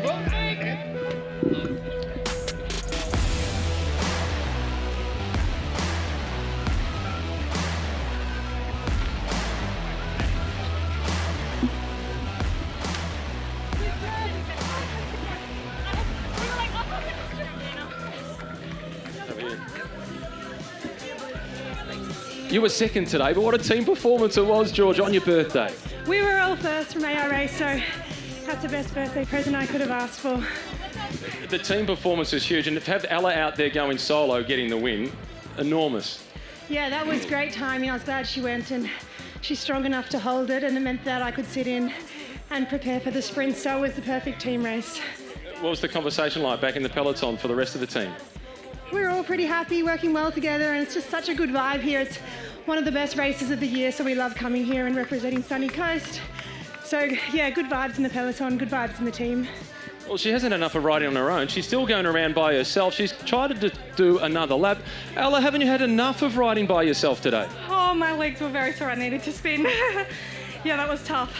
Is that the best late entry in your life?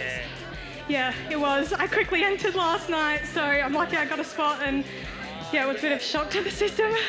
And this race is so important to your team, ARA Skip Capital, based here on the Sunshine Coast. It's a really good win. Yeah, it was awesome. I mean, we had so many options to play, but yeah, we just had to race the race that was in front of us, and it planned out perfectly. So we're going to have to get you, second, third, and Gina Ricciardo over here backstage. So we'll get the presentations underway. We've got a big check to give you.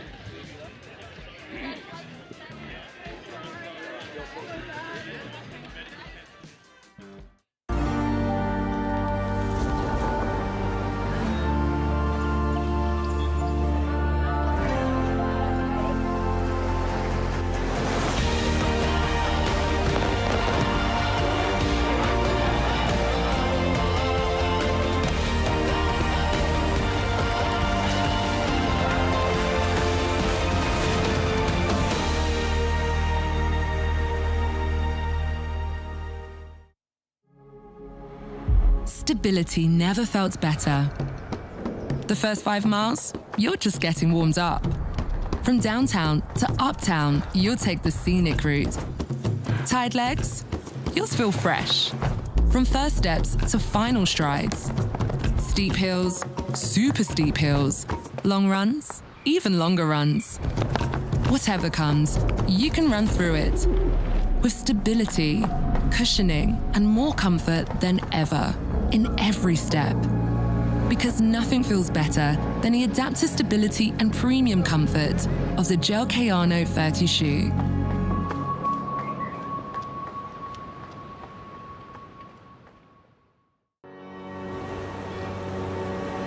Run when the rhythm's right, go into the night, floating as the river flows, easy as it goes to the ocean. So walk on by, I've got no reason to love you, but I do. Show me colors of the sky, but all I see is gray. You lost me when you lied. I don't ever wanna be a crown, just another prize. It breaks my heart. Lost in the midnight blue, feeling something so new. Well, what a way to start Super Saturday with the Women's Open Criterium. Andrew Reid, Bondi Rescue. Now, a bit of fun. We got the Legends Try. We sure do, and I tell you what, have a look at some of those specimens over there. Some of the best athletes in Australia. But take a close look at Craig Mottram's swimwear. He just bought them at the pharmacy on Hastings Street on the way down here. We didn't even know he was having a swim. Well, we can see big Kenny Wallace there, Olympic paddlers. We've got Courtney Atkinson, Kai Hurst. He's going to be part of this as well. V8 supercar driver Will Davidson, just to name a few. And mate, Nick Sloman obviously had a thriller yesterday in the 2x Noosa 1000. He's the red-hot favourite because he's also got Matt Heyman, Paris-Roubaix champion, riding for him, and of course, Glenn McGrath. He's going to be bringing it home on the run. From the triathlon scene, we've got 5 times world champion Craig Crowe Alexander, Ironman WA champion in Tim Van Berkel. I tell you what, Emma Blatchford, Liz Blatchford is out there as well. It's going to be a bit of fun. Mate, of course, Tim Berkel as well. Timmy Berkel's running. We know he's got some speed. Look at those legs. Beth McKenzie, she's also having a race. Who else? We got Dan Rich. All right, over to you, Matt. All right, we got Kai Hurst down here 8 times, 2 times you Noosa 1000 sim. How you feeling, mate? 11. Mate, good. I got stitched up. I was actually supposed to be swimming, and Ken said he was running, but he goes, make Kai run, and now I'm running. All right, folks, we're going to be back with the action of the Legends Tribe. It's over to Maddie Keenan for the presentation of the Women's Open Criterium. On Reedy that he doesn't take any shortcuts, and we're looking for a maximum heart rate of 197 beats per minute from Reedy throughout today's Legends Try. First up for the Noosa Australian Open Criterium, we've got the Preem. It was taken out by a woman who is one of the most aggressive in Australian cycling, but off the bike she's actually really nice. Put your hands together for the winner of the Preem, Gina Ricciardo.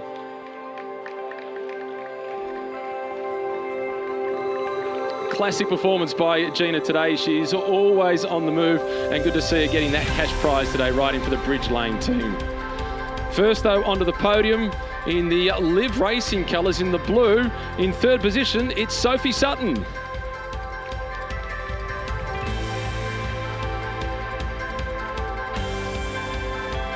In second place, celebrating her birthday. What a way to go about it. Happy birthday, second place, Georgia Whitehouse.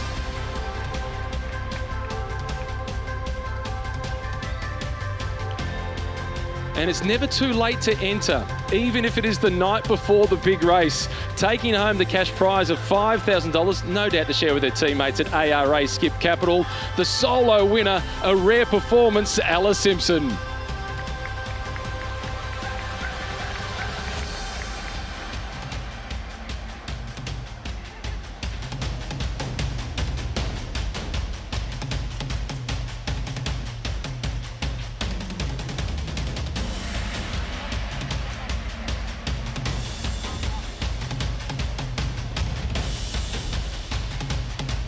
The champagne is just about on its way up. Before we get to the champagne, one last word from you, Ella. Was solo ever the plan?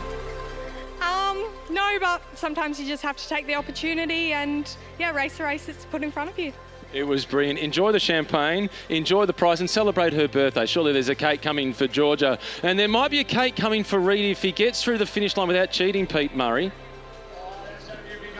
Keenan, well done for the Women's Open Criterium. We're down here with Channel 7 Sunrise presenter, James Tobin. How you feeling, James?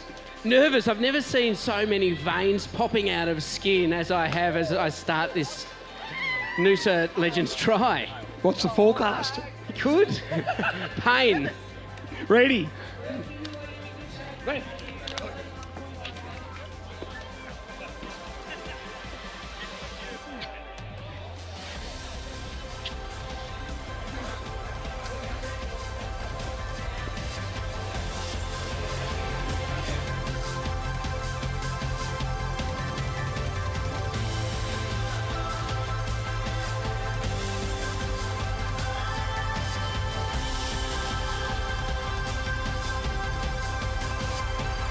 Professional cyclist, you possibly will be at the front of the race for a long time. Well, it's a concern, isn't it? We could have a good lead going into the run and then they just mow me down. But anyway, we'll see how we go. But no, it should be a bit of fun. Mate, use your long run up. It's going to be a 1.5 lap run. Do you want a cricket ball? Might help me run a little bit, but in cricket we don't do anything that goes longer than 10, 15 seconds. So, 1.5 Ks, it's a little bit more than what I'm used to. But we'll see how we go, this old bloke. Mate, there's a lot of runners doing a bit of a warm-up. We might see you do a warm-up. Or you're going to just wait till the start. I'll just wait here. I'll just use the breeze to push me along and see how we go into it. All right, thanks. That's Glenn McGrath. Reedy, where are you, buddy? Long time ago. How you feeling? You in good shape? I'm in great nick, obviously. Stupid question. It's just great to be here again. I've been teamed with Ryan Fisher, absolute gun, passing the baton to Ben Hannon, who looks like he's eating James Tobin. I mean, I don't know what he's doing. I know he lives on a farm. Stop eating your horses. We got to win today. No, he looks great, Benny. Love you. Pumped. Over to you, Pete. All right, we're down here with Brisbane Lions superstar Dan Rich. You've been here for many, many years, Dan. How you feeling, buddy? I'm excited. It's an awesome day. Great fun. Mate, you're usually kicking 6 pointers, kicking the goals. What's your goal today? Don't fall off to start, and then put my runner in the best position in any way possible. Dan Rich, love you being part of the Noosa Tri Legends. We've got Reedy. Where are you this time, mate? I'm just here with Alicia Wells, who's my teammate. Alicia, you just raced. I hope you saved something for this event. Yeah, maybe a little bit. How did you just go in the crit? Obviously, you did just race. The team did really well. We've got the win and second, so the team plan worked out well. So. All right, so mate, just make sure you say something in the legs. We would like a nice, strong lead. Over to you, Pete. All right, dual international rugby union and rugby league superstar Matty Rogers joins the Legend Try again. Matty, how you feeling, buddy? I'm focused. I went to bed early last night. Got up early. Got warmed up this morning. I'm ready to go. This is the big time. Mate, we're looking forward to it. You take on the big forwards. You've got to do a bit of a breakaway, chip and chase. Yeah, I'm looking around me here with the riders. I think I've got them covered, to be honest. It looks like Reedy's over with World Ironman champion, Pete Lots of Jacobson. confidence coming out of Matty. Pete, obviously, you've got a little bit of a disadvantage. A sore wrist. What happened? I tried to do some bike racing, and, maybe a triathlete should stick to triathlons. All right, this feels like it's pretty hot out there. Feels like the lava fields of Kona. Any tips? All out. Yeah, can't shadow, and I got Crofty swimming. So, let's hope we can bring it home. All right, Pete, over to you. All right, 12 times Ironman New Zealand champion Cameron Brown. Welcome over from New Zealand to sunny Noosa. Yeah, no, it's great to be back and love this place. It's pretty special, so looking forward to this. Mate, some superstars of sport there. You're a superstar in New Zealand. You're going to take on the Aussies. What's your chances? Hopefully. I'm looking forward to it. I just want to get a photograph with everyone, so bloody excited. There's some champions here, so it's cool. Welcome to Noosa, Cameron Brown. All right, Pete, Will Davidson, obviously you didn't have a great race the other week in the Gold Coast. How are you feeling about today? Reedy, I don't know. I'm glad to be here, but there's some serious athletes around me at the moment. But my wife, Rihanna's about to swim. We've got our little boy, 4 months, here, Dash, so she's doing tomorrow as well. So good on her. That's a big effort. I think we're the underdogs at the moment, but I'm just claiming I'm just not going to hurt myself for tomorrow. That's my excuse. All right, mate, I've got faith. Over to you, Pete. Oh, it's good to see Will Davidson, V8, 4 wheels usually, 2 legs today. And the lovely runner, Ironman champion, Beth McKenzie. How are you feeling, Beth? I'm feeling good. I'm ready to go. All right, well, but talking about letting it go, look on the big screen. We do see the swim is underway, and what a swim it's going to be. It's a one-way swim. They start up near the Garth Proud Bridge. They come down, they'll come out of the water just behind the finish line. Nick Sloman, he was the winner of the 2xU Noosa 1000 on Friday afternoon. Without a doubt, will be one of the red-hot favourites. He'll pass over to Matty Heyman, professional cyclist, and Glenn McGrath will bring that team home. Hey, Pete, you can't rule out Susie O'Neill. She just got a Masters world record. And, of course, we've got King Kai here. Kai, why are you not swimming today? I should be in the water. I had a chat to a couple of them and I said, look, if you go break left, there's normally a bank to the left, but they've been dredging, so I think I stitched them up. Oh, no, well, I definitely know for sure that there's definitely a bank to the right that you can run along, but no one's obviously taken that option. What a day it is, Super Saturday, folks. Welcome to Noosa for the 40th anniversary of this iconic world-class race. Susie O'Neill, Madam Butterfly. She usually does butterfly. She should be doing butterfly. That definitely looks like Nick Sloman out there in front. Look at that long stroke glide of his. Hopefully that's Susie O'Neill sitting right on his feet. Alicia, get ready. All right, so when we see the cyclists come on out up to the bike course, it's a 3-lap cycle. 3 laps, we'll take our swim to bike, and then of course our run will be a 1.5-lap run. Mate, we'd have a nervous radio DJ disc jockey sitting here right here in Liam Flanagan. I'm sure you don't do much running, mate. Are you ready to get flogged out here on the tarmac? What am I actually doing here, Rita? We've got Olympians, world champions, premiership winners out here, and I sit and talk into a fuzzy stick for a job. I've got no idea why I'm out here. But do you think you're going to go all right? What's your team like? Who's swimming for you? I've got Jess Shimper, Olympic legend out there. We got Matty Rogers on the bike. My concern is, my great fear is that Matty Rogers finishes the bike leg first and I proceed to get mowed down by the entire field. I can 100% tell you that Matty Rogers left the surf club at 1 a.m. this morning. I think you are in big trouble. I think Matty's all right. There's no breath test on course today, so it's all going to be pretty smooth sailing for Matty Rogers. Out of the water, it looks like Kenny Wallace there in second or third place. Very shortly, they'll come on through the transition, which will light up tomorrow morning, and across the road and onto the cycle. Reedy, this is what it's all about, the Legends Try. Mate, 100%. I am absolutely It's petrified. Kenny Wallace. He's just beaten Nick Sloman. Olympic kayak champion. He's got the swim done. Nick Sloman in second place. Go, Kenny. Go, Sloman. Ryan Fisher, Olympic triathlete, in third place there. First of our females, this will be Jordan Mercer coming on through, of course, IRONMAN champion. Come on, Susie. Craig Go, Crowe Susie, Alexander, Susie O'Neill, Cameron Brown out onto the right, Courtney Atkinson, a 3-time Noosa champion. Dan Rich from the Brisbane Lions says, let's play. We got Nick Croft, a 2-time winner here in Noosa. The man that holds the record, Craig Mottram. And Jessica Schipper, Commonwealth Games and Olympic Games gold medalist, passes on to Matty Rogers. Susie, what happened? I was expecting you out first. You come out fifth. I'm ready. I can't even breathe. Come on, what happened? How was it? It was nice for the first 100, but then, oh my God, I was going to die. I'll let you get your breath back. Let's speak to Kenny Wallace real quick. Kenny, what happened? You beat Nick Sloman. Yeah, I came in a boat too early, went on the beach, came back out. But these guys are hooking. Mate, that's a good scalp, eh? Obviously. Over to you, Pete. All right, Nick Sloman, the winner of the 2xU Noosa 1000. But today, how good was Kenny Wallace, Nick? Yeah, I was actually surprised, to be honest. You know, this is a race of the washed-up has-beens, and, you know, I'm here, battling up against them, so we'll see. Mate, you got a pretty handy cyclist there, of course, Heyman there, and you got Glenn McGrath to bring it on home. Yeah, I was sitting in the VIP tent next to him, and I was a bit, geez, he's a man mountain, so, with Matt Heyman as well, he's a tall lad, so we've got a good team.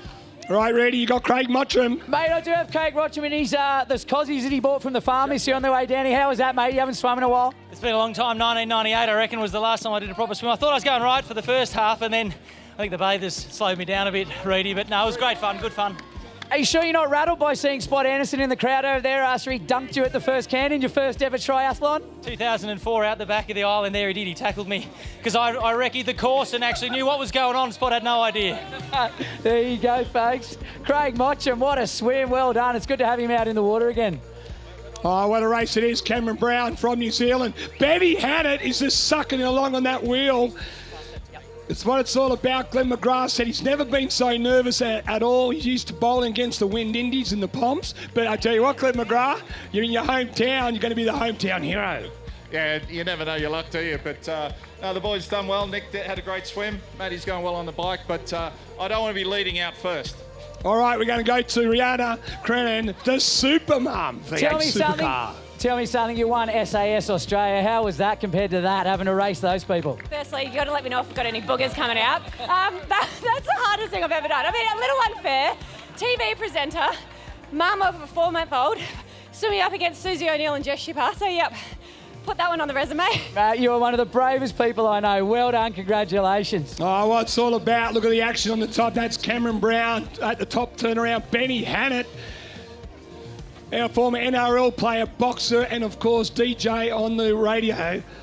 But I tell you what, Cameron Brown, he's doing a lot of work up front. Oh, he knows how to ride. Don't we worry about that. Normally it's 180, so I don't know how he's going to go over 3.6. I tell you what, if you're going to sit behind someone out on that course, Benny Hannett is the man. He's the ultimate win block. Beth McKenzie, how are you feeling? You feeling all right? Legs feeling good? Yeah, the legs are all right. Ready to go? Training for 100k in Cozzy, is it, or? Tarawera, New Zealand. Tarawera, New Zealand. All right, well, hopefully he's still got a bit of speed in those legs. Bell's gone. Who is our runner for the blue team? Tim Van Berkel. This is going to be very close. Matty Heyman goes through, and he's trying to suck along, so we're not too far away. 3 laps on the cycle, 1.5 laps on the run. And it's going to be an exciting finish to the Legends Try here at the Noosa Triathlon weekend. We are celebrating 40 years of this iconic event. Luke McKenzie goes through. Here comes Cameron Brown, Ben Hannett. Oscar Dart on the big screen right now. One of our Australian superstars on the move in the sport of try. Geez, you wouldn't want to get in Benny Hannett's way as he's coming around on that bike. I tell you what, 100 mile an hour, 120 kilos coming at you hard and fast. Timmy Berkel, this is your one to lose, big boy. Oh, is it what? Glenn McGrath said, I'm going to catch you, Berkel. All right, so Oscar Dart is at the top end of the bike course. He's going to come back over, of course, the Garth Proud Bridge, down around the Asics turnaround, and he'll pass over to Ironman champion Tim Van Berkel. I think Alicia Wells, my rider, she might have put everything into that last crit race because she is there. I think we're in Stone Motherless last. It's great to see a big crowd. This is what we call Super Saturday. Coming up straight after the Legends Try, we'll go to the Men's Open Criterium Australian Championship, and we'll wrap it up with the world-famous Asics 5K Bolt. Here we go, Timmy Berkel, first changeover about to happen. Cyclist coming in, Timmy Berkel about to head out on the run. Take it easy, Timmy, take it easy. This is a fun event, remember. Oh, you got to start the Garmin. I saw Tim Van Berkel. He has got a big lead. It's going to be hard to run down this young man. Here we go, If anyone can do it, it could be Glenn McGrath.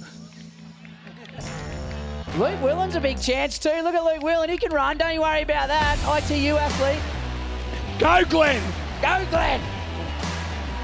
How good is it to see Glenn McGrath, his hometown hero, James Tobin, is ready to go. He's from the Sunrise Weather on the weekends. Here goes Beth McKenzie, a bit of push and shove.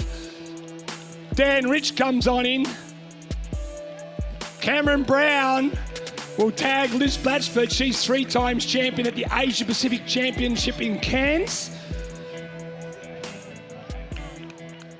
Kai Hurst, 11 times swim champion here. Benny Hannett passes on to Lutzy, and Lutzy doesn't look like it's too urgent there. We got Bondi Rescue, Reedy. He's been talking this race up all week. We got Pete Jacobs, the world Ironman champion in 2012. And we have got a great race here at the Legends Try of the Noosa Tri Festival. Wait, Reedy. Wait, Reedy. All right, go, Reedy. All right, PJ. All right, so let's check the big screen. There he is. Tim Van Berkel has won Ironman triathlons on the East Coast in Cairns and Port Macquarie. He's also won in the Western Ironman Western Australia. One of the most beautiful runners in the sport of Ironman racing. He's used to 8 hours of racing. Today, this will be about 8 minutes. All right, here comes Tim Van Berkel, folks, our race leader. But watch out, Luke Willian has made some big inroads. Got the bell lap. Come on, let's give Luke Willian a bit of energy. He has got the target, Tim Van Berkel, on his back. And Luke Willian has got the radar on that target.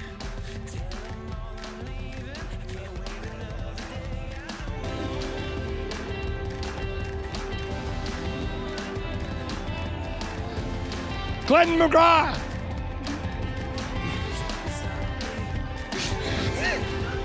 Oh, what a move. Glenn McGrath went from fourth to third in one turn. How good's that?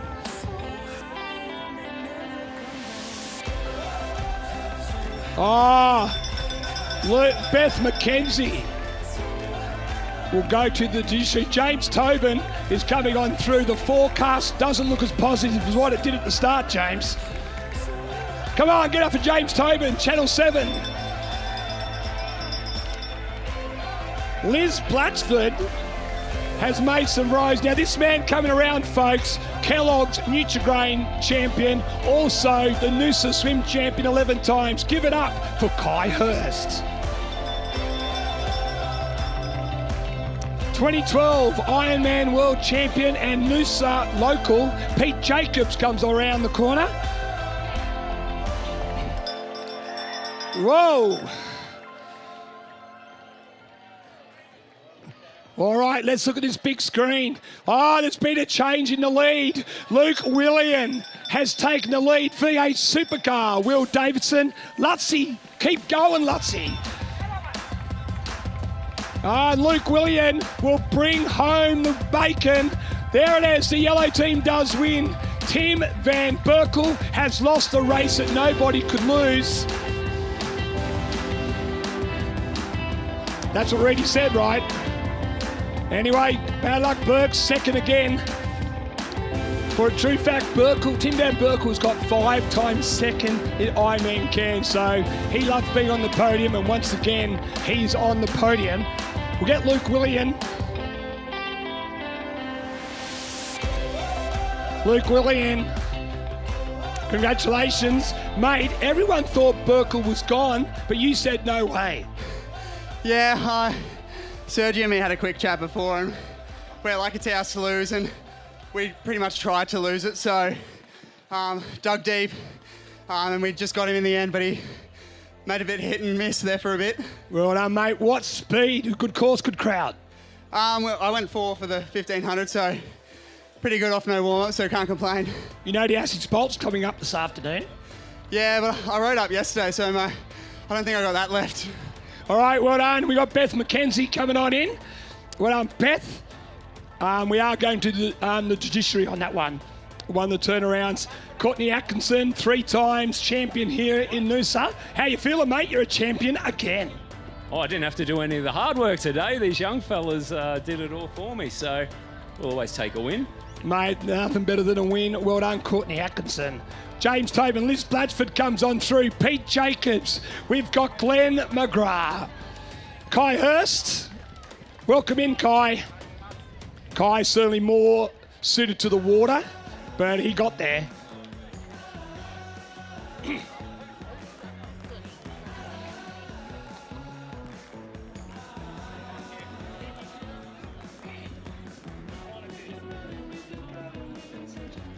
A lot of celebration. Will Davidson brings home the white team, the V8 Supercar.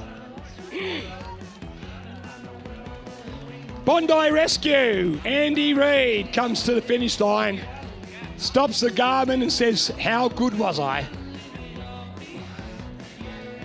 Best dressed on course today, folks, is Lutzy.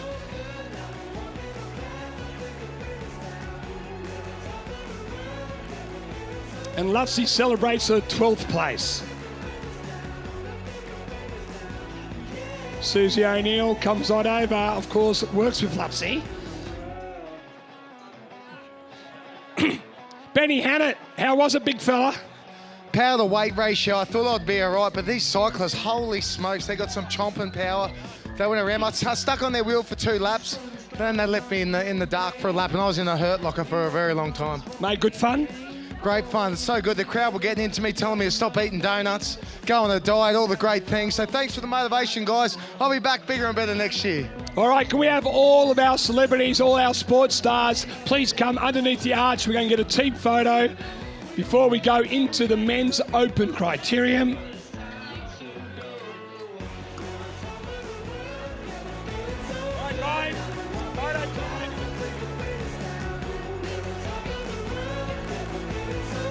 All right, just underneath the arch.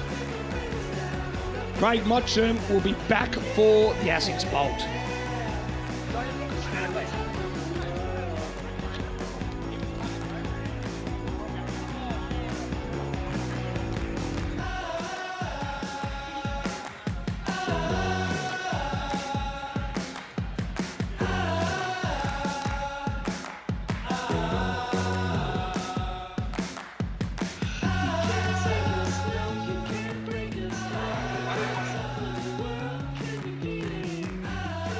All right, what a great photo.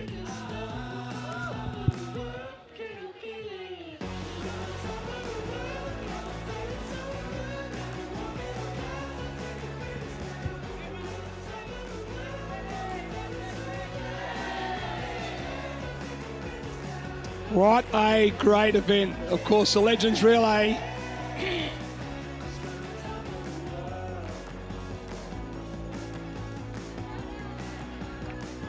Oh, well done. So much fun to finish our second event of Super Saturday.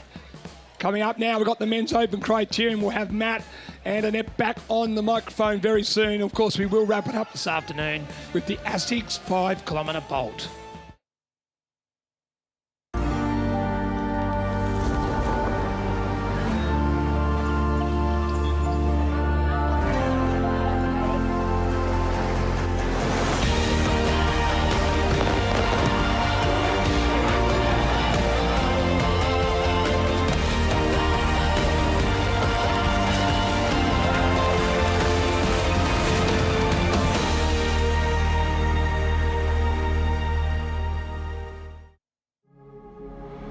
Stability never felt better. The first 5 miles, you're just getting warmed up. From downtown to uptown, you'll take the scenic route. Tired legs? You'll feel fresh. From first steps to final strides. Steep hills, super steep hills. Long runs, even longer runs. Whatever comes, you can run through it. With stability, cushioning, and more comfort than ever. In every step. Because nothing feels better than the adaptive stability and premium comfort of the Gel Kayano 30 shoe.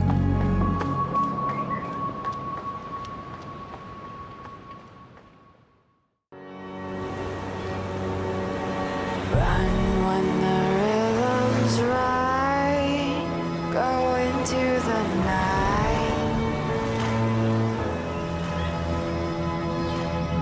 Floating as the river flows, easy as it goes to the ocean.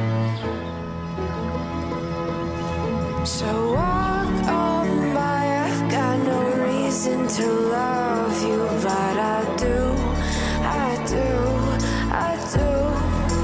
Show me colors of the sky, but all I see is gray. You lost me when you lied. I don't ever wanna be a crown, just another prize. It breaks my heart.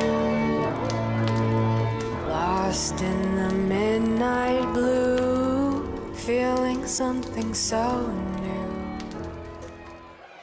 The Legends Triathlon, it's always one of the fun events on Super Saturday here at the Noosa Triathlon. But I think that we should have a handicap system, and the 3-star triathletes can't be in the team together to get the win. Courtney Axelson, Sergio Baxter and then Luke William, they need to be separated. Another stipulation, we should have athletes doing events that they're not famous for. Susie O'Neill should not be allowed to swim. She should have to run. And Craig Mottram, it was an injury that kept him from running. This year he swam, so he has set the benchmark. On the topic of legends, this is an event that started in 1983, and one person who's been there right from the very beginning is Peter O'Neill. He's 72 years of age and he's still going strong. Peter, is it me welcoming you to Noosa or is it you welcoming me? I'm welcoming you because I'm a local and I moved here in 1981 and just love the place. How much has it grown since 1981 as a town? It's just ridiculous how much it's grown, and the triathlon has just gone out of the ballpark. It's just fantastic. We've seen some great photos from 1983 that show that there was about 180 starters. There was hardly a safety helmet in place on the bike ride. There was no sunscreen lotion, and plenty of people got lost because they didn't have a Garmin. Absolutely, and there were no water stops. I had to go into someone's front yard and pinch the water out of their tap, their front yard. How do some of these images bring back some memories for you? Oh, wow. Yeah, it's even black and white. It was in the colour period. There we go, a bit of colour there. That's so much fantastic with that old footage, yeah. And for you, given that it's been such a big part of the last 40 years, it has been a huge part of your life. How does it dictate the calendar for you? Because when you're 8 years of age, your calendar's dictated by Christmas and what presents you're going to get. But as you get a bit older, there's other events on the calendar that are really important. Yeah, it's the main thing is trying to stay fit or keep fit or be fit come every October. And you've got to get your head around injuries, colds and whatever else that seems to get in the way. So, your calendar's pretty well on top notch there in 3 months leading up to Noosa. Fantastic. We saw some of the images there of some of the greats that have won this event in the past. One of the last images we saw, that was of Emma Carney, and she set the course record in 1997. I think it still stands. Yeah, I wouldn't be surprised. I mean, she was fantastic. I lived next door to her. So, we go back a long time. Did you train with her? No, she's out of my ballpark. I like the idea of training with an elite athlete when they're on their rest day, and I use that as my hard day. A rest day for me is a beer at the hotel. So at 72 years of age, you've got 40 years here. You've finished 38.5. We'll talk about that in a moment. How many more do you think you've got left in you? Well, look, if the body holds up, people do it at 80, so who knows, maybe another 8. Yeah. So there's one that you haven't finished? Yeah, so I had a flat tyre, and then I had another flat tyre and only had one tube. And, it's 2 flat tyres. I got to Croy, so you could say 38 and a half. So can you remember what years these photos were from? I'm thinking 2005, maybe. I do have that photo at home on a newspaper clipping. It's hard to tell. So I still had an old number there, 2587, so the 103 system and the allocated ledger numbers hadn't come in at that stage.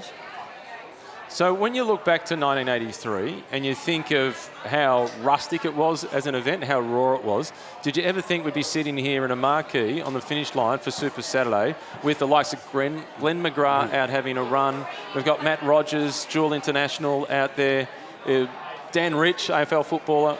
Well, funnily enough, I was on the committee that formed it, and there were 8 of us. And we just thought, well, we'll give it a go. And it was a fundraiser for the Olympic Games in '84 because the organiser was Dave Power, the Olympian, the famous runner. And we were lucky. We got 79 entrants, individual entrants, and 50 teams. So we had about 220, 230, but only 62 finished at individual. So somewhere we lost 17 and maybe a couple of teams that didn't finish. And we just thought the next year was much the same, and the year after was only 100 more. So who would have guessed that we'd have 6,000 bicycles out there in that yard? It's amazing. There's more than 10,000 entrants, actually, within the individual event, and it's one of the biggest in the world. It's just huge. It is fantastic. You've mentioned Dave Power and also Joe Gilbert. They were the 2 guys who started. Unfortunately, they're no longer with us. They've passed away. But on Thursday night, one of the things that has been introduced 11 years ago has been the Walk of Fame. They were inducted into the Walk of Fame. Fitting that it was on the 40th anniversary. It is, and it's fantastic they got that recognition, really fantastic. So it's good to see that they've been honoured that way. Yeah. And it was very moving with their children showed up to recognise that accolade. It was a really emotional moment, wasn't it? It was emotional. Hearing a daughter and a son Absolutely. speak Yep. about their parent that have made, it's not just a contribution to triathlon, it's a contribution to Noosa as a town. Yep, no, it was fabulous to see, and it was way to go. How many people do you think have come and competed in the Noosa Triathlon and relocated? Well, not too many people are born here, but but yeah, a lot of people love Noosa, and as you can see, it's grown, and it's just the way it is, and people just love it to death. I've noticed that one of the busiest shops when you walk down Hastings Street, it's not necessarily the cafes, it's not the gelaterios, it's the real estate agent's window with people drooling over their dream property. Yes, and also the prices have gone up too, you can imagine, in 40 years. Can you remember what the population was here in 1983 when this race started? Well, population might have been 10,000. I believe it's 40,000 now. Yeah. Would that be about? Well, your guess is as good as mine. You're the local. Yeah, well, true. So what are your expectations for tomorrow?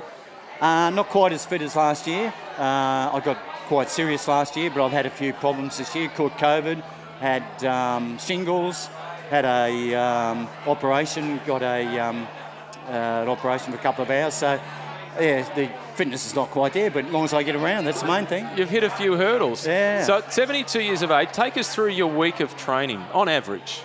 Oh, well, it's always 3 cycles, 3 squads at the swimming pool for swimming, and maybe a couple of runs. Fantastic, absolutely. Good luck tomorrow. Thank you. It's a huge occasion for this event. Yep. Yeah, well, we've just seen the legends get underway. We've got a legend who is riding tomorrow. He was here in 1983, Peter O'Neill. It is part of the heart and soul of an event like this to see people out there participating. And I think we'll see Pete here for the 50th edition of the Garmin Noosa Triathlon. Coming up next, Pete, you're going to have to stick around and enjoy the VIP tent because we've got the Australian Criterium about to get underway. We've got the men out on course. The women have already raced. The Legends Tri is done. The men's Criterium about to get started, and then it's the 5K ASICS Bolt.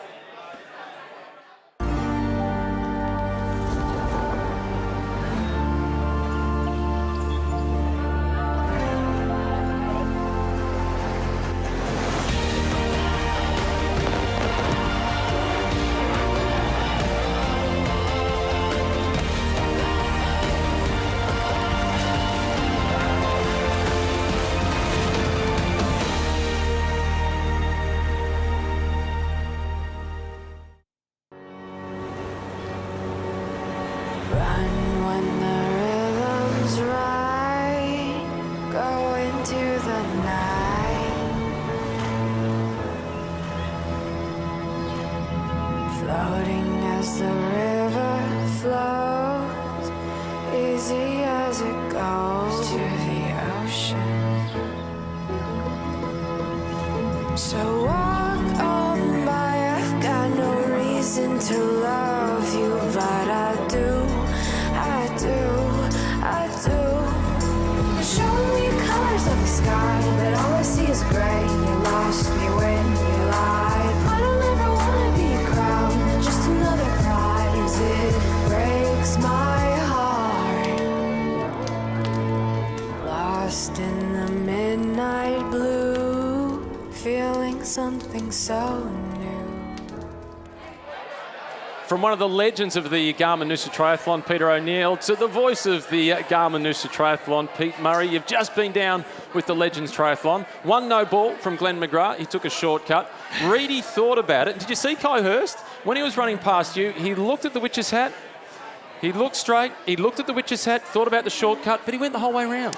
He's a great man, Kai Hurst. But it was a great race. It was a super race. A little bit of discrepancy, maybe cutting a corner here or there, but how good was Luke William? Oh, no, I'm not impressed by that. That team, Courtney Atkinson, Sergio Baxter, Luke William. All triathletes. They need to be separated. That needs to be one of the stipulations. And I spoke about it before. Susie O'Neill's not allowed to swim. No. Next year, Susie, you're running. Yep. Craig Mottram, he can't run. He's got to swim or ride a bike. We've got to get them out of their comfort zone. I absolutely agree, Matt Keenan. And next year, fingers crossed, that's what happens. I think that it will happen because we've put it on the agenda here right now. We've still got the men's criterium to come. Then we've got the ASICS Bolt to finish things off. Craig Mottram's going to be joining you in commentary. I can't wait for the 5K ASICS Bolt. It is quick. For the first time on Super Saturday, we're going to finish Super Saturday with the ASICS 5K Bolt. So I'm looking forward to this one. And we've got Buster. He was commentating on it last year when the winner got the 3rd fastest time ever. Craig Mottram has got the 2nd fastest time ever. I've never heard him so happy to see somebody miss a record. I know, and Craig is the 2nd fastest man on this course. 13:41 is the course record. Yep. Craig went 13:42, but he does hold the Australian 5K record around 13:23. And that's on the road. He also holds the record on the track, 12:55. So to put that into context, you've got to run every 100 metres in 15.5 seconds. I can sprint one of those. Well, you're better than me then, Matty, because I don't think I could go that fast, but it's so good. This is what Super Saturday's all about. We've seen the best cyclists, we've seen some of the best sports stars of Australia, and also the best runners. It's great. In the women's criterium, we saw a rare feat. It was Alice Simpson from ARA Skip Capital. She won solo. We don't see that very often. I'm wondering whether it'll be a bunch sprint finish for the men or they'll take note of Ella's performance and go for the big breakaway. I was a big fan of the women's criterium. As you said, Matt, you don't see it very often, but you've got to give the credit. You bite the bullet. You've got to back yourself on that breakaway. She did it, and she came away with the money. We're not too far away from making a start in the men's criterium. That's around about 10 minutes away from getting started. So they'll be out on the course warming up. The weather conditions are perfect. I know Queensland is famous for its sun, but it's nice for it to be 25 degrees instead of 35 degrees. Exactly, and there's no breeze at all as well. So it's a beautiful conditions. Tomorrow we're expecting similar conditions, Matty. We've got to get underway nice and early on Sunday morning, and we are looking forward to a great day. Everyone's hoping that Ashley Gentle can make it number 10. This is the only event that I do each year where we've got a roll call of 4:45 and I don't blink an eyelid. What is it about the time zone that people keep in Queensland? I know. The sun's up nice and early, so the fun starts nice and early. Ashley Gentle 10 times. We've got Emma Noosa on the history books, 5 times champion. Loretta Harrop, Olympic champions, world champions have been on this course, and we're going to see it again tomorrow. You spoke about Kai Hurst. He's won the Ocean Swim 11 times? 11 times Kai Hurst has won that Noosa 1000. He's a superstar. We know his surf background. It's an Ironman. He's been the Ironman champion. He's represented Australia at the Olympic Games in open water swimming, and he's a bloody good-looking rooster. He was inducted into the Walk of Fame after he won it 8 times. They thought 8, he'll retire. He actually kind of retired from international competition, but he kept coming back and winning the 2 times U Ocean Swim. Oh, he's just an amazing man. And it was really special today at the Kids Triathlon because his son, Koa, was part of the event. What a moment for him.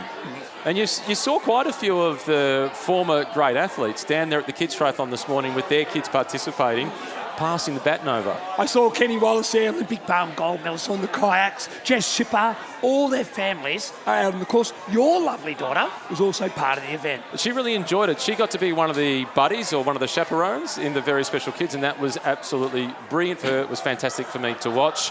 We're about to get started with the men's criterium. This is 40 minutes plus 3 laps. There's 2 immediate sprints for a cash prize, and Craig Wiggins is back as the defending champion. Pete, there's plenty more to come here at the Garmin Noosa Triathlon on Super Saturday.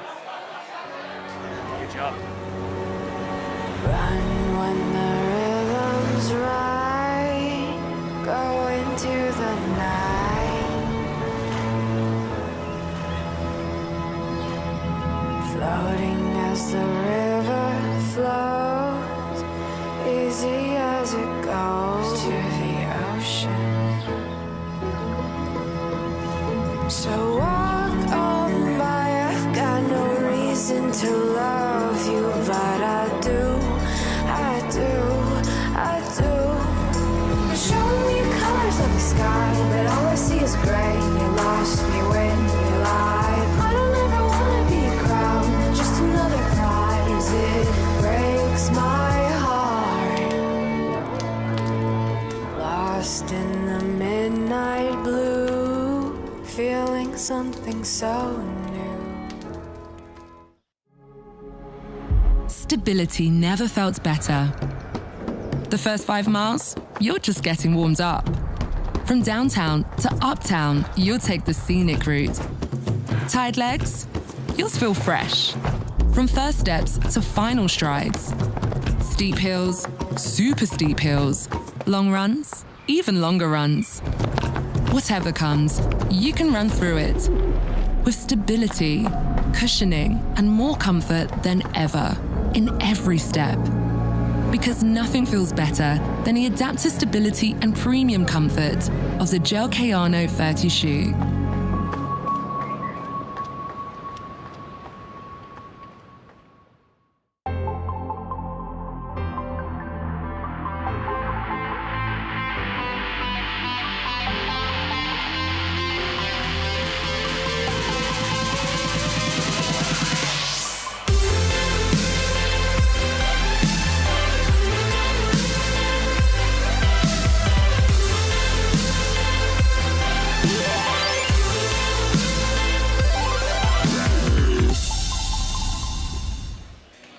The Noosa Australian Open Criterium is about 10 minutes away from getting started. The riders are out warming up as my co-commentator for this one, triple world champion and Olympic bronze medalist Nettie Edmondson, is cooling down as they're warming up. How was the Legends try?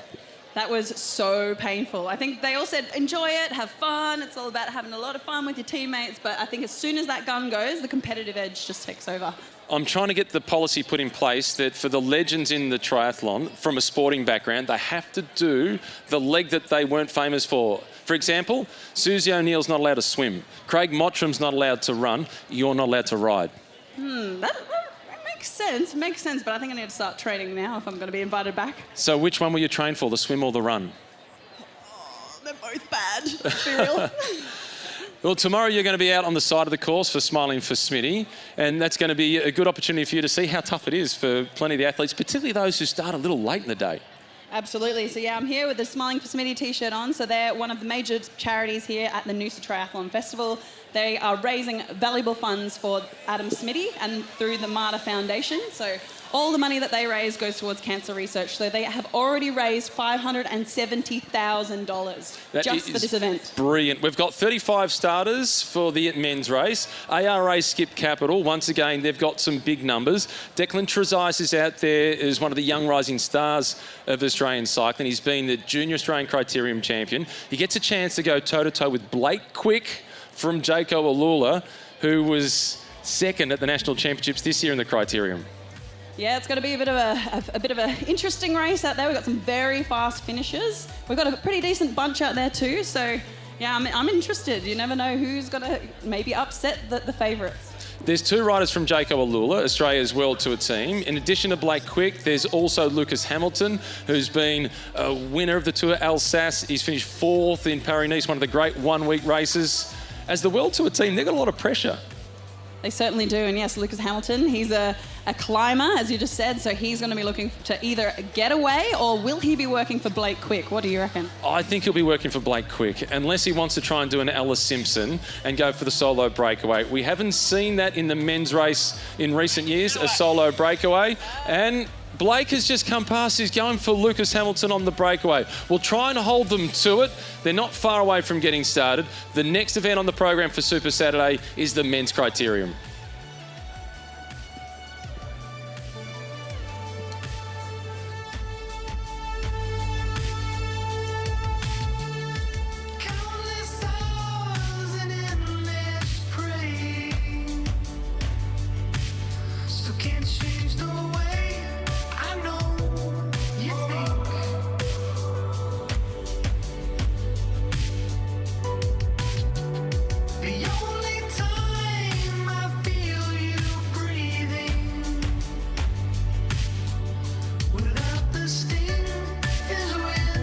Well, what afternoon it's been, the Super Saturday here at the 40th edition of the Noosa Triathlon. Tomorrow morning we get underway from bright and early from 6 a.m.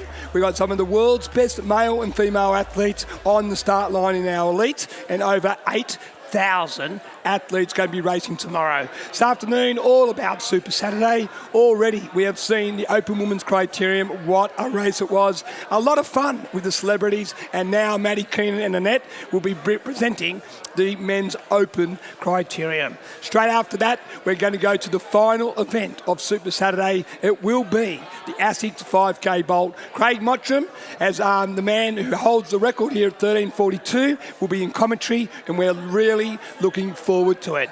This is one of the world's oldest races, ladies and gentlemen. It's also 13,000 athletes this weekend.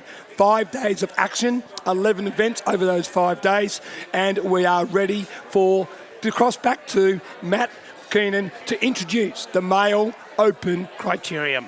Thanks, Pete. We've got 34 riders on the start line. There's 5 in particular that I want to bring up to the start before we get the race underway. First up is a man that rides for the Alpecin de Koning team. He's a teammate of the current world champion, Mathieu van der Poel. He got a spot on that squad by winning the Zwift Academy. Please welcome Alex Bogner.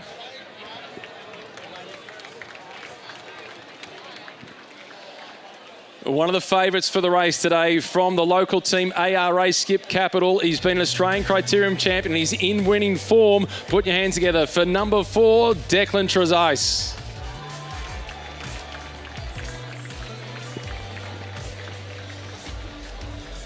One of the best young climbers in Australian cycling. He's been a winner of the Tour Alsace. He's finished 4th in Paris-Nice. It's one of the most significant one-week races on the calendar. From Ararat and riding for the Jayco Alula team, please welcome Lucas Hamilton.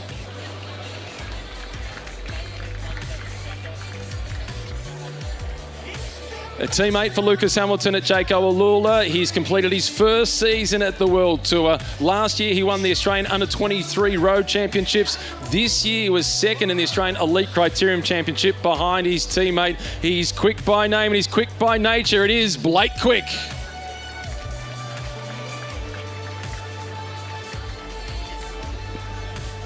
And last year, going into this race, the man who took out the victory, he was an underdog, but he stepped up with a huge victory, getting the better of one of the world's best sprinters. Put your hands together for the defending champion, Craig Wiggins.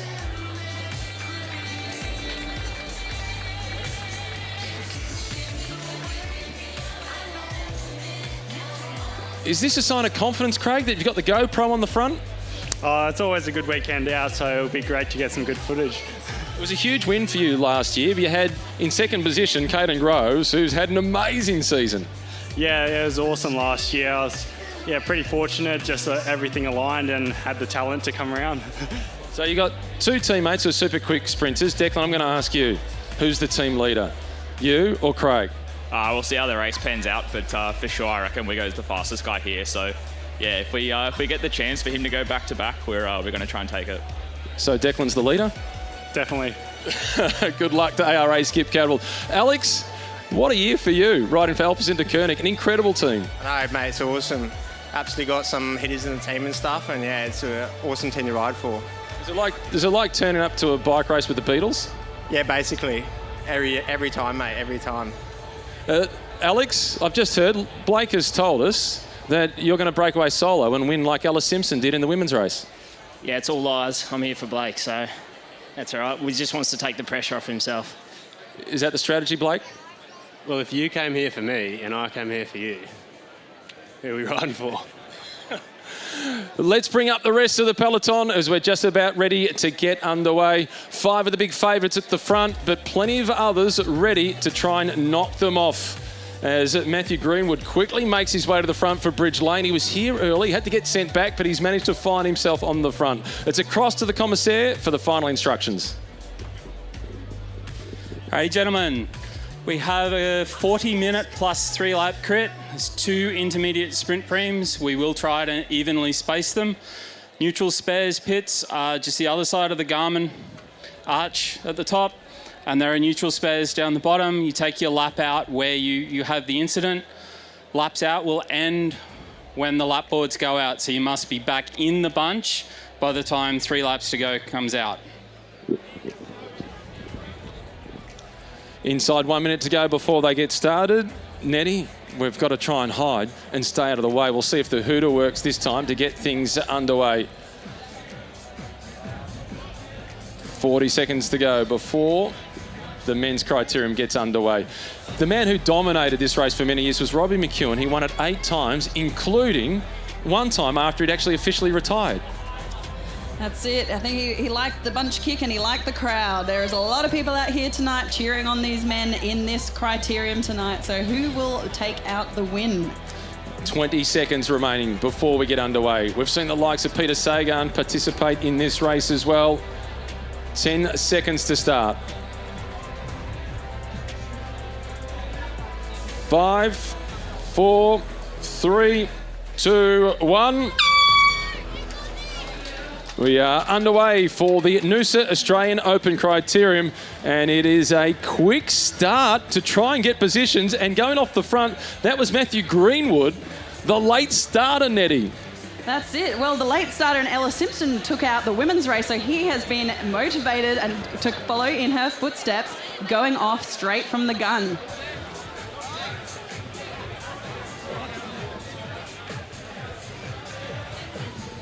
A handy lead for Matthew Greenwood as he's gone off the front. He's the only rider from Bridge Lane who's in the race. No, he's got one teammate at least who is in there, also up towards the front. They have a clear strategy of making things tough early. So he's got a pretty good gap so far. So this is just first half lap in. So this is a 1.2 kilometre circuit out here. But we're going to have to see some movement back in the bunch. Who wants to get away as well? Don't want to leave it too late. You can see everyone's nervous, looking around. Who wants to go off the front, Matt?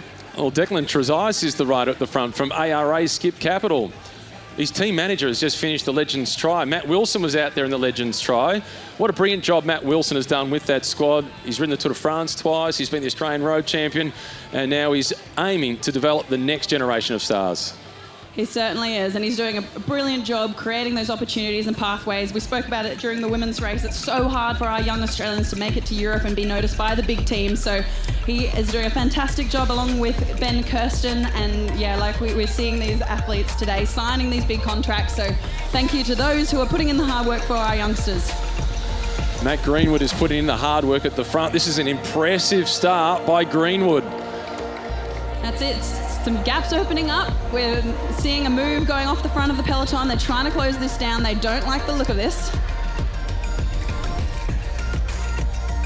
Greenwood, the late entrant, just as we saw with Ella Simpson, he's trying the same strategy, but he is going very, very early as Lucas Hamilton starts to close things down.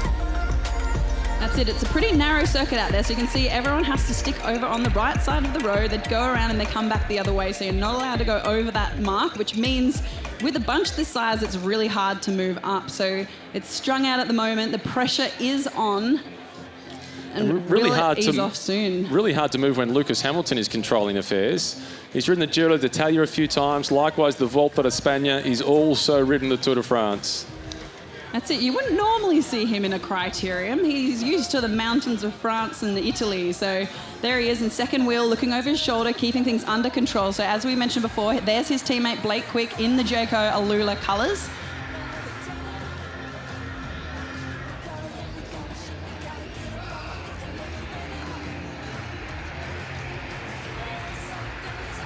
One of the great elements of this event, Nettie, is that we've got World Tour riders out there, like Alex Bogner for Alpecin-de-Koning, the 2 riders from Jayco Alula, and riders that are just on the state level or the national level get the chance to pit themselves against them. That's it. That's the beauty of events like this here at the new Noosa Triathlon Festival. It gives riders an opportunity to show what they've got, put their hand up to other teams, get selected and step it up. Cameron Wright at the front. He's one of those riders who's trying to make a statement. He's joined by Declan Trezise. Also really active early has been Matson McAdam. He's the rider in the lime green colours who's been very present at the front. Yeah, Trezise has had a pretty incredible season so far, hasn't he? He's done a lot of racing over in Asia. He's had a lot of recent wins too, and when in form is good form. It gives you plenty of confidence, and that has maybe been the one thing that Declan Trezise has lacked since stepping up from the juniors, because he is really good.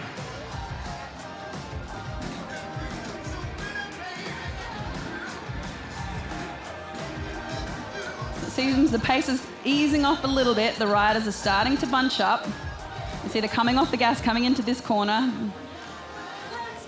It does start to hurt the legs though, sprinting out of this corner. If you're too far back, you've got a lot more work to do. So if you can be towards the front, it makes a big difference at the end of the race. Alex Bogner in the blue colours from Alpecin-Deceuninck. He made the step up to that team courtesy of the Zwift Academy. Yeah, that's a really cool program. So the Zwift Academy, for anyone who knows a bit about road cycling or triathlon, that's an indoor training system where you pair up your bike on a stationary trainer with a TV program. And then, there was a competition, and the winner of that competition gets to stagiaire in the development team with Deceuninck Quickstep.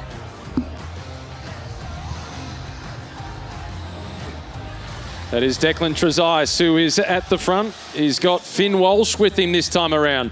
So Declan has certainly been the most aggressive so far throughout the race. Alex Bogner is the next one leading the peloton out of the bottom corner. It's a pretty cool pathway though. They do it the same for the Canyon SRAM generation team, so it provides a feeder team. So they don't go straight into the World Tour, which is good because it's a big step up from the computer to the World Tour. So they go through the development program, and then after a couple of years, if they show more potential, then they get to graduate into that World Tour team. It's been really good for Australian cycling too. Not just Alex Bogner has made his way through that program, most famously Jay Vine, but also across for the women's team, Neve Bradbury. She stepped up through that program, and she did it throughout the COVID period where she didn't get to race internationally. Yeah, it's super tough for her. And also Jessica Pratt, she was also a winner of the Academy, but back then it was straight into the World Tour, and that jump was just that little bit too big. So they've refined the process, and they've got something that's really well set up now. They're based in Girona with a little training house, and then they get to fly in and out for each race and get that experience. So we've obviously got some good indoor races here in Australia. Alex Bogner from that Zwift Academy is on the front. He's joined Declan Trezise in the breakaway.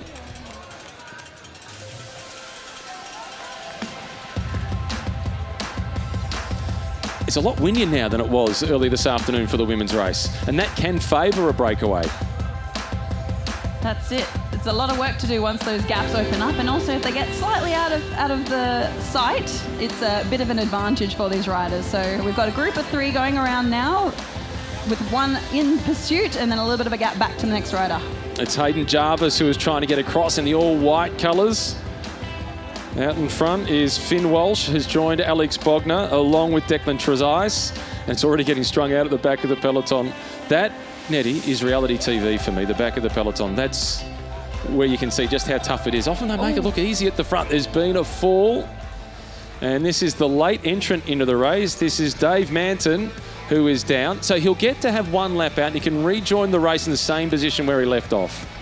Yep, so he'll check his bike out, give it a spin, see if it's okay. If it's not, they might have to try and grab some help to fix it, because he got 1.25 kilometres before these riders are back, and he can rejoin that race. So not only do you have to check your bike, you have to check your helmet, dust off your elbows. But yeah, it's a bit of a brutal sport, this one. The leading group of 4, they haven't quite been caught by the peloton, but the group out in front has swollen somewhat. When you're part of the big World Tour team of Jaco Alula, as we have with Blake Quick and Lucas Hamilton, is there pressure when you come back and ride a local race like this? Absolutely. They're joking around on that start line. I'm riding for you, but nah, they both want this. This is $5,000 up for grabs for first place here, $3,000 for second, equal prize money between the men and the women's race. So that's a bit of spending money, Matt. Solo move off the front. Could this be Finn Walsh, who was in that initial breakaway? No, this time through, it is Ryan Thomas, who is off the front on his own. Team Bridge Lane at the front of the peloton. That's James Panizza, who is leading the chase, as the 2 riders who crashed get the chance to rejoin the peloton. Yep, so they're looking all right. Hopefully they haven't got too much lactic acid building up in those legs from not pedaling from that last lap, but they will rejoin at the front of that group and try and settle into a wheel and recover.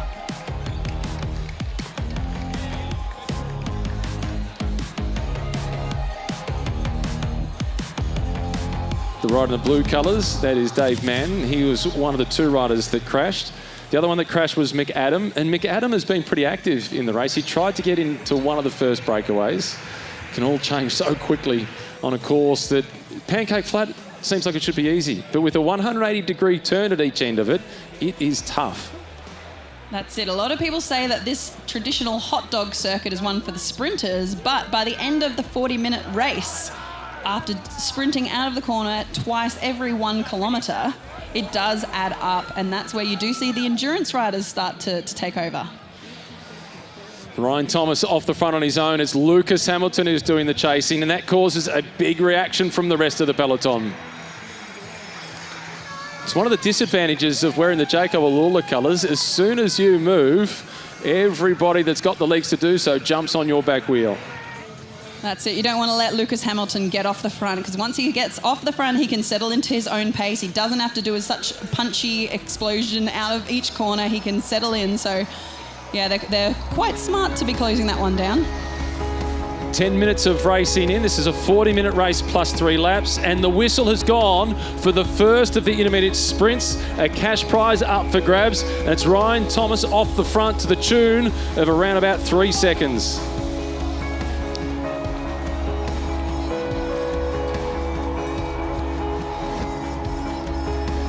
Declan Trezise still at the front of the peloton, Nettie, for ARA Skip Capital.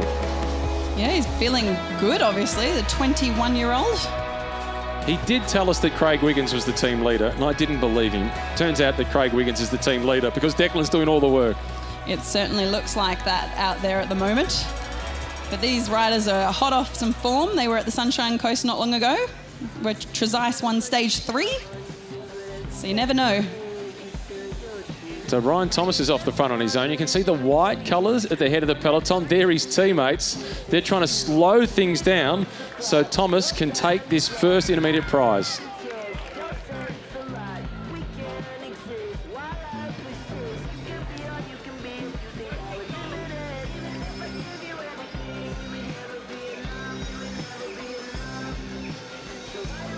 So we'll wonder if he'll keep on with it after he goes through that line. So he will take out that preem.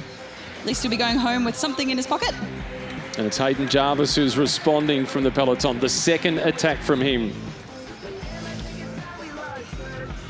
Ryan Thomas still with a little bit of breathing space to pick up the first of the cash prizes. After this, we have the 5K ASICS Bolt, which I'm very much looking forward to being a spectator of. Ryan Thomas takes the first of the prizes in the men's Noosa Australian Criterium Championship, and he's loving it. You think he's happy, Nettie? I think so, and the crowd are too. It is packed out here, Matt. So good to see so many people out here supporting the men. It was Reece Robotham who led the rest of the peloton through in second position, but no cash for that. Meanwhile, it's Cameron Wright now who goes to the front of the peloton, and he's a teammate of Ryan Thomas. Does he know that Ryan's in celebration mode? He's settled back into his rhythm, though. He's all business still out in front, Ryan Thomas. That's it. Bridge Lane are now taking up the chase. They want to close this gap before it gets out too far.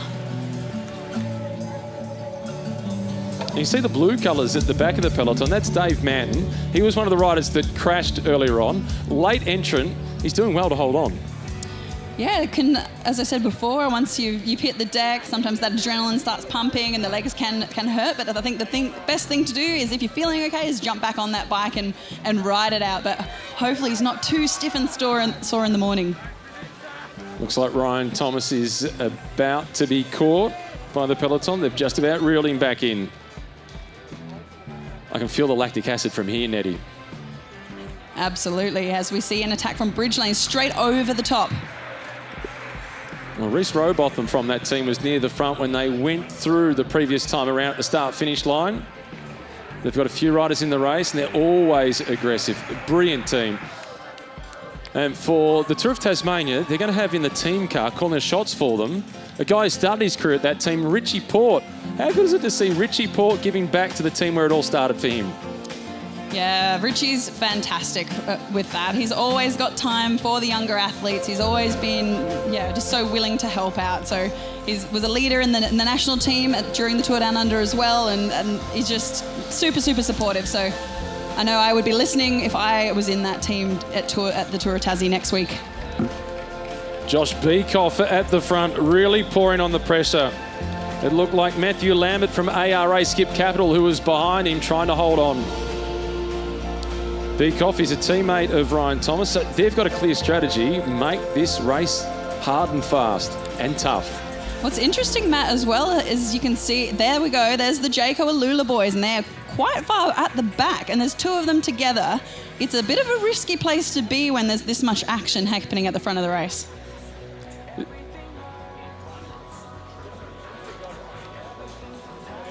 Beekoff now has opened up a small gap as he's at the top of the circuit. This is the tighter of the two turns.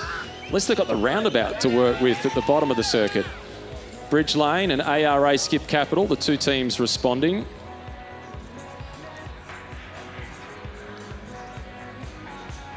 It's Lambert now for ARA Skip Capital.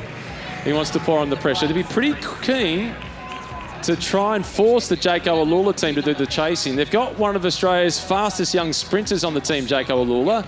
Blake Quick, earlier this year, he finished second at the National Championships in the Criterium behind his teammate, Cal O'Brien, who took out the win the year before. Blake Quick, he won around Mount Buninyong to take out the Australian Under-23 title. Team ARA taking up the chase here, trying to close this gap. Jackson Medway this time who's off the front. So this team, they're sending rider after rider off the front, and now it's Jackson who is pouring on the pressure.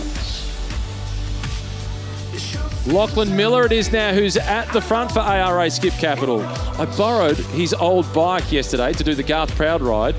He's tall. It was long. I felt like I was stretched out. That's awesome. So nice of him to lend that to you. Where's your bike, Matt? At home collecting dust. You're looking awfully skinny, though. Have you been working out? What have you been up to? I got a gravel bike. Ah, I see. Chasing the kids around, playing a bit of tennis. Started to do some running throughout the Tour de France this year. Even bought myself a Garmin. Ah, I see. And the Garmin actually, Craig Mottram, he holds the Oceania record for the 5,000 metres. 12 minutes and 55 seconds. That is 15 and a half seconds per 100 metres. The Garmin told me to do 6 10-second sprints 3 days ago at the same pace that Craig Mottram ran 5 kilometres. It's ridiculous. That is absolutely ridiculous. 2 minutes 35 per kilometre. I actually spoke to Craig just before he was in the Legends Try, and he said that he made sure he did the swim leg because he was nervous he was going to get pushed too hard in that run. So he's competing tomorrow, so didn't want to go too hard. He's got a calf injury. Might be the perfect time for me to go for a run with him.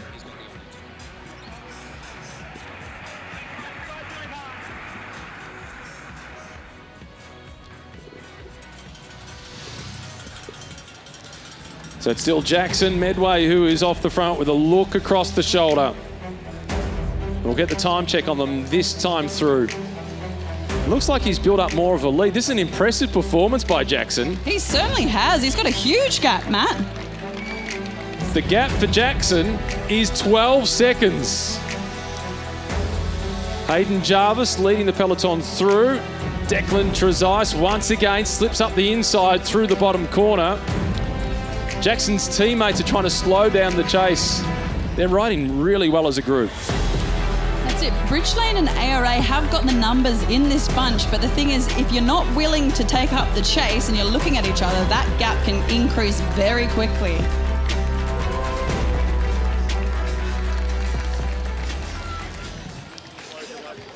Looks like there's been a bit of a reaction in the peloton, though. The pace is hitting up and there are gaps starting to form. It's a race of attrition, this one. You normally see the peloton get smaller by the riders that continually, one by one, get dropped out the back door. It's Declan Trezise again who's doing the chasing. So clearly for ARA Skip Capital, their protected sprinter is last year's winner, Craig Wiggins. That's it. So Wiggins, 24. Had some top 10s in China this year. He comes from a strong cycling family. He's got a couple of younger sisters who are really good track cyclists as well. And they live about 3 hours from Perth. And he used to cut a deal with his sisters. I'll do the mechanical work on your bike if you clean my bedroom for me. Really? Yeah. Oh my gosh. I'm not sure what I'd prefer.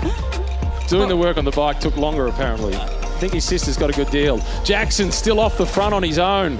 It was a 12-second advantage the last time through. It's had a slight haircut this time around. The gap is down to 7 seconds. Leading the chase is Ben Carmen, who was inside the top 5 last year, Ben Carmen. He's good on this course.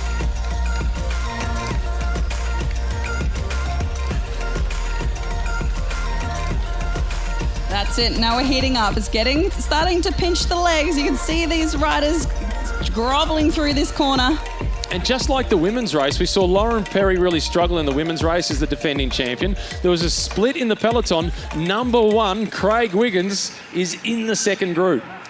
That's it. That's why it's risky to be too far back, because if those gaps form in front of you, there's not a lot you can do, and that means that he's going to have to react quickly and either close that gap on his own or hope that one of his teammates might come back and help him. Get his teammate to slow down at the front. Or that.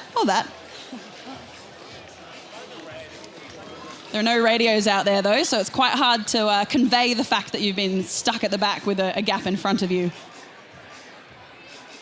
20 minutes in, so they're halfway through the race. It's still Jackson Medway, who is off the front and doing a really impressive job. ARA Skip Capital once again with riders at the front. So you can see it's all strung out. Everyone's sitting on that wheel, tucking in, getting as aerodynamic as they can. It's around 30% less effort if you sit on that wheel, so the riders are trying to save as much as they can just in case. It's a long race out there. They're only 16 minutes into their 40-lap race. Jackson whizzes through. It was 6 seconds the last time around. It's around about 5 seconds now as big Lachlan Miller, brilliant time trialist, is at the front of the main peloton for ARA Skip Capital. Sitting in second spot, that's Ryan Thomas, who took out the first of the intermediate cash prizes.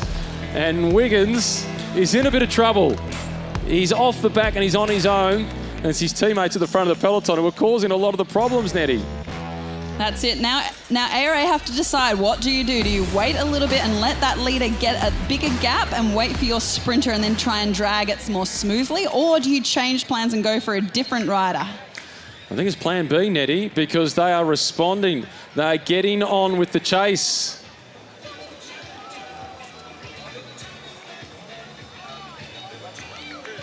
Top of the course for Jackson Medway. He could look across his left shoulder and see that the chasers were almost on him. One of them, though, is his teammate, Ryan Thomas, who's been really impressive throughout this race.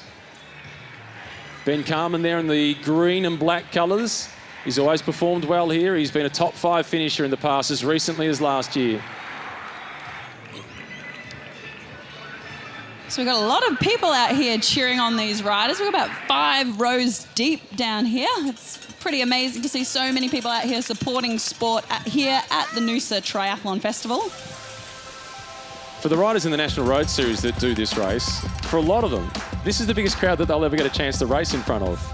It's amazing. It does add to your motivation and hearing everyone getting behind you. It's super, super cool. So very grateful to have events like this here for our cyclists. The group swells out in front. Ben Carmen is at the front. There's 4 at the head of the action. Tyler Tompkinson is the rider who's there for ARA Skip Capital. Also at the front, it's Finn Walsh who's gone across. He's the teammate of Jackson Medway. So they've got 2 riders in that front group. They are giving it to the pros. This is amazing. Impressed? I'm very impressed. 2 out of 4. If they can get a gap here, they've got all the cards to play. But Lucas. Riding for Team Tandem Co. Lucas Hamilton trying to go across to that group. He's the rider in the white and blue colours from Jaco Alula. That's it. Notice the threat. So they were a little bit far back, Lucas and Blake from the Jaco Alula team, but they've slowly moved up as the pace has gotten tougher. And he has bridged across to form a group of 5. And he's the perfect for the other riders out there. Lucas Hamilton is the ideal option amongst the Jaco Alula team because he's the non-sprinter of the 2. The other one, Blake Quick, is a super fast finisher. And just as it almost comes back together, Ben Carmen attacks again. Wow, he is on form. As you say, 5th last year, top 5. He's hungry to get on that podium and come home with some pocket money. Although it's not pocket money with a $5,000 purse. It's a good cash prize for a 40-minute criterium, 40 minutes plus 3 laps. There's been 1 intermediate sprint so far. There's another one still to come. We can't be too far off hearing the whistle for that one.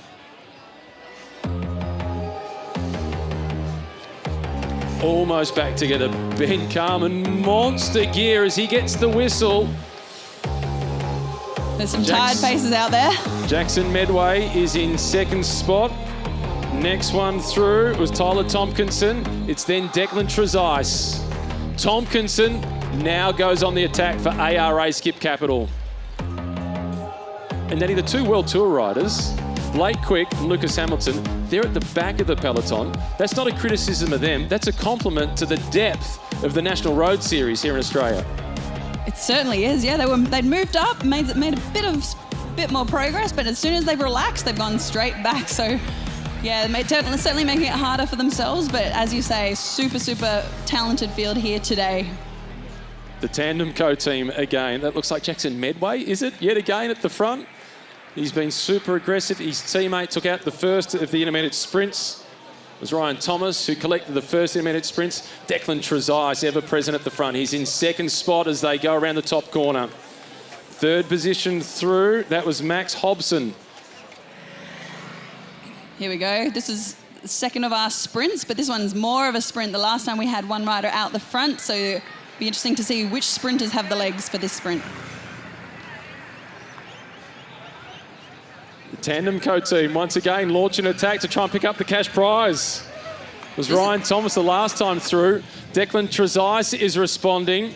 They hit the Garth Proud Bridge. There's a small gap of 2 off the front. There's also a rider there from Team Bridge Lane. He's gone long. This is not just a sprint, this is an attack, Matt. It was Ryan Thomas the last time through, an adjustment of the glasses. It's the same team, and this time around it's Finn Walsh who collects the cash. All right, he's looked over his shoulder. He's not punching out of that. He wants that cash, so he is easing up, waiting to be counted over the top. This is where you really have to pay attention and make sure you go with the next move, otherwise you get left behind. He was all in for that sprint. He certainly was. I was wrong. I thought it was an attack. It was that big a sprint. But at least he's going home with something. And now it's Team Bridge Lane. They've still got at least 2, maybe even 3 riders within the peloton. They've been quiet so far, Nettie, but they're a smart team. They always come into a race like this one with a plan. Yeah, it's interesting. The peloton just eased a fraction there, which has given these 3 riders a bit of space. It's little lapse in concentration can mean the race could be over, so we'll see. You never know. Depends on the combination that goes off the front. Did they go too deep for the sprint? Are they wanting to go on with it? Well, the first rider to attack today was Matthew Greenwood from that team, and he was the late starter into this criterium.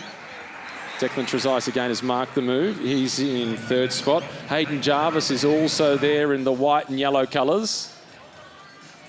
Looks like, is this Lachlan Miller or is this Tompkinson now is going to the front for ARA Skip Capital? They've got so many cards to play. I know, it's been happening. So groups going off the front, coming back together. No one's too happy with the combination off the front.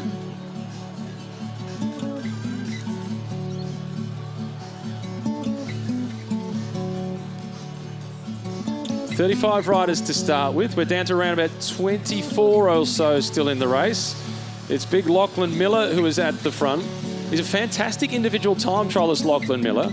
If he was to create a gap and get some distance by himself, he'd be difficult to contain.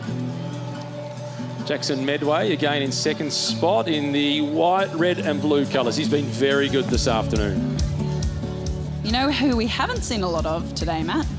Blake Quick. That's exactly who I was thinking of. He's currently sitting in 3rd last position though, but maybe he's feeling good. You never know. He's saving his legs, hasn't been out in the wind. He's sitting in that aerodynamic position. He was 4th in Hong Kong a few weeks ago, so he's still got a bit of energy left in that system. It's been a long season. A lot of the riders head on over to Europe after the Tour Down Under and the Cadel Evans Great Ocean Road Race, and they head over at the start of February for the Classics. So, yeah, he's still got some form, obviously. First season in the World Tour is always a tough one. There's a real big adjustment. You discover the depth at the World Tour. There's not many times as a sprinter that you come to the finish line with a small group to sprint against. Yeah, he's 23-year-old. Managed a podium this year in his first year overseas, so it's not bad. Got a big future ahead of him. He's got his teammate, Lucas Hamilton, who's sitting in second last position within the peloton. Fantastic climber, Lucas Hamilton. I believe he's capable of winning a stage in the mountains in one of the big 3 Grand Tours at some point throughout his career. Again, it's the Tandem Code team. At the front, they've been the most aggressive throughout the race. And for the second time today, it's Ryan Thomas who was the one who's really pouring the pressure on. Lachlan Miller is the next in line. It's then Greenwood in the navy blue colours of Bridge Lane. Greenwood's been doing really well today. I think was he a late starter as well? He was. Yeah, he's been at the front, I reckon, in that top 3 position for the entire race. There he is on the front now. He's obviously feeling good.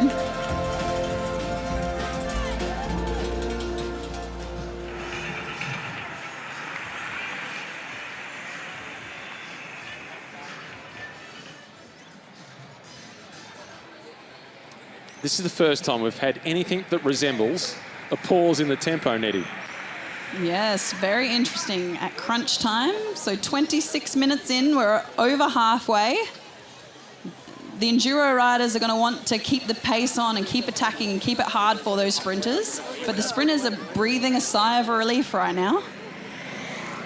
Greenwood again at the front for Team Bridge Lane, trying to tear this race apart from the front. He's not looking for the classic tactic, Nettie, of catching everybody by surprise coming from behind. He's just trying to make it harder so nobody else can follow. That's it, and he's doing a really good job here. Blake Quick is moving further forward, and he's got Lucas Hamilton now, his teammate, sitting in front of him. The 2 riders from Jayco Alula are hatching a plan for a sprint finish. I reckon you might be right. The question is, do they sprint for the mountain goat or do they sprint for the sprinter? Definitely the latter. I'm going with the second option. This time off the front is Josh Beekoff. Second time for Josh at the front of the race. Again, this team in the blue and white colours, they have been outstanding, forcing Lachlan Miller and Ben Carman to try and respond. Yep, I know, they've been super, super good. Number 6, Josh Beekoff. It's been reeled in pretty quickly. It's Ben Carman now who's going on the attack. Had a horrible crash a couple of years ago. It was almost career-ending. He's fought his way back. He just loves to race. And race aggressively he does. Look, they've already formed a gap. This is a good move. He races Gina Ricciardo style. He's sociable off the bike, not so much when he's on the bike. At least not with a race number pinned on. That's it. It's quite interesting. Oh, Ben Carman almost made a mess of that corner. He was going in too hot, but he accelerates straight away, full throttle, after almost slipping out the back wheel. We did have one rider down, actually. There he is, jumping back on. Looks like he's all right. But that's it. It's such a fine line. Anything can happen. You think you've done this circuit, you've gone around these corners many, many times before, but as soon as you lose a little bit of concentration or go in a little bit too quickly, it can be game over.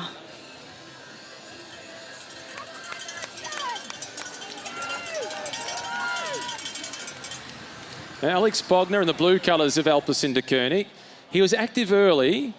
For the last 10 minutes, he's been sitting midway in the peloton. He's waiting for another big move to come, and it comes from Lucas Hamilton from Jayco Alula.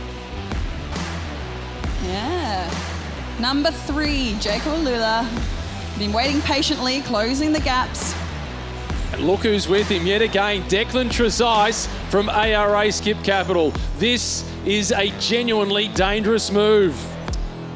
This is. So Trezise has done a lot of work, but he has been up at the front of the race. And the closer you are to the front of the race, the smoother your entrance into a corner is and the smoother coming out is. So sometimes if you're too far back, it's almost like an elastic band. So the gaps start to open up as people slow down into the corner and it just gets exaggerated. So a lot of the time, you're actually doing a lot more work if you're too far back. I wonder if him playing a teammate role for the first half of this race has actually been a benefit to him. It could well work in his favour. He's got good company. Lucas Hamilton is the rider at the front. Declan Trezise in second spot. It's then Hayden Jarvis in the white and yellow colours with Ben Carman, the one trying to close it down.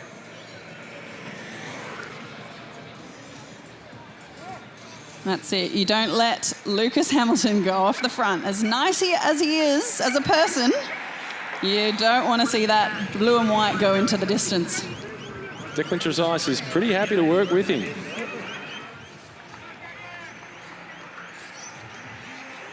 Meanwhile, the sprinter for Jaco Alula, Blake Quick, sits quietly in the midpoint of the peloton. Yeah, so this is perfect for Blake because he gets to sit and relax. His teammate is up the road. He doesn't have to do any work. He can let the other teams that missed that breakaway do all the work. And if it comes back, then he's got the fresh legs for the sprint. Hayden Jarvis at the front, the white and yellow colours, has been very impressive today. He's prepared for Movember as well. He's sporting the perfect Mo. I've always wondered with the Mo, how much aerodynamic drag does that create? And is it worth the sexy looks that they're going for?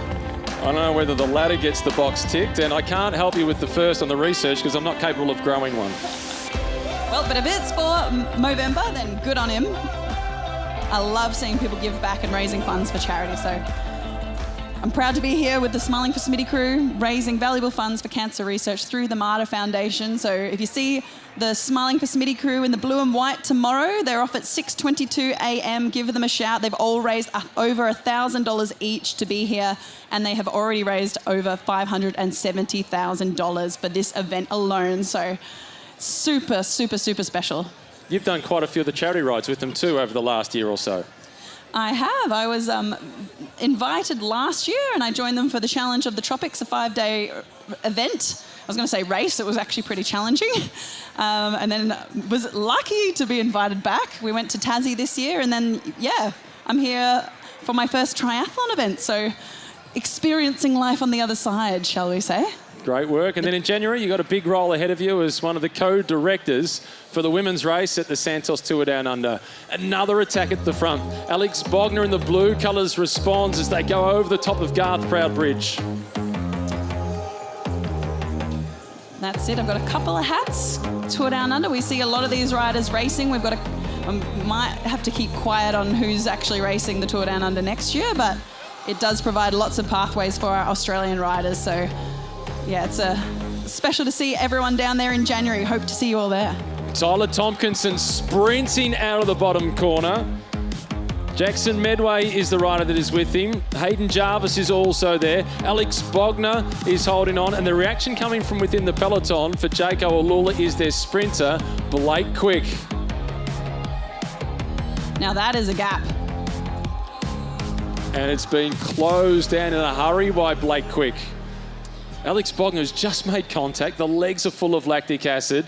He needs to recuperate before he can start to work with the leaders. Yep, and ARA are not happy with that. They're off. They don't want to sit there. They don't want to get brought back. They want to go solo. That's Tyler Tompkinson, who is at the front.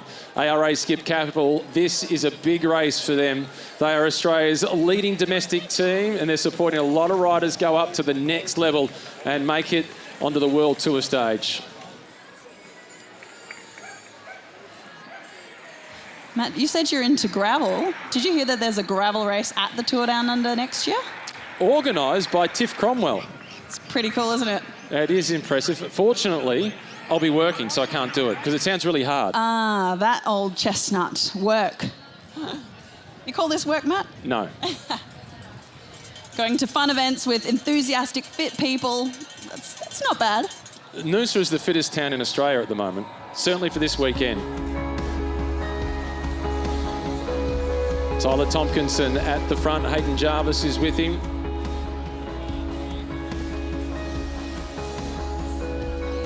A bunch of riders that are a lap down have been taken off the course. Tompkinson almost T-boning one of them. Medway, Jarvis, Carmen trying to respond. Declan Trezise yet again, ever present for ARA Skip Capital. Blake Quick is towards the back of what is left of the peloton. The Jaco Alula team, only 2 in it, but they're in serious trouble, Nettie. Yeah, you can see there's Lucas Hamilton on his own. He's about 7 riders back. Got to close that gap to the next group of 3. Once he gets there, he'll try and recover on that wheel and hope that those 3 riders close the next gap. So, and if not, he's going to have to do it himself.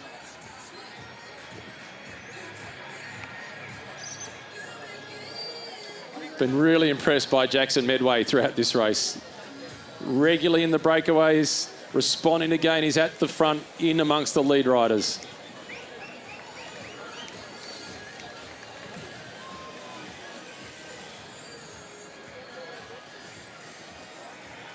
So pointy end of this bike race. We're 35 minutes in. There'll be 5 more minutes and then 3 laps to go.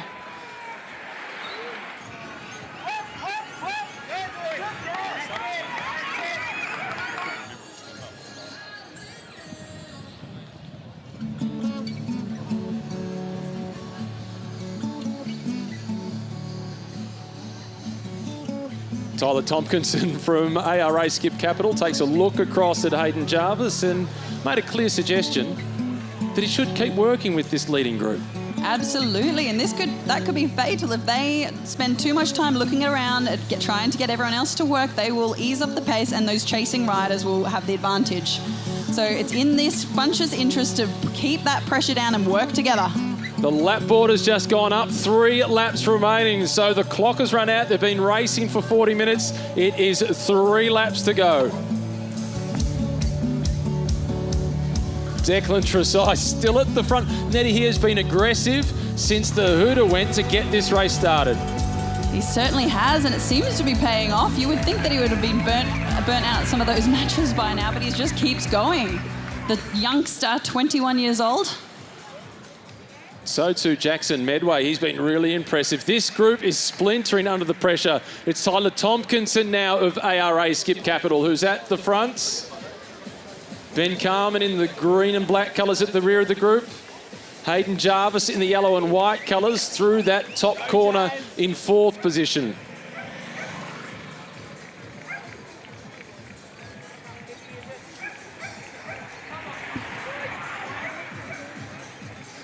It's Team Bridge Lane who's doing the chase and try and close things down. Blake Quick and Lucas Hamilton there towards the back of the peloton. This is strung out in single file, and the 2 World Tour riders are under a huge amount of pressure. So are they coming in for 3 or 2 to go, Matt? 2 to go this time around. All right, well, there's not a lot of time to change things up. This is all or nothing. ARA Skip Capital, they started this race with the superior numbers and they've got plenty of horsepower still at the front. It's Tompkinson who leads them through. Just behind him is the very impressive Jackson Medway. It's then Declan Trezise, Hayden Jarvis in 4th spots. Alex Bogner with a bit of work to do to try and close down the gap.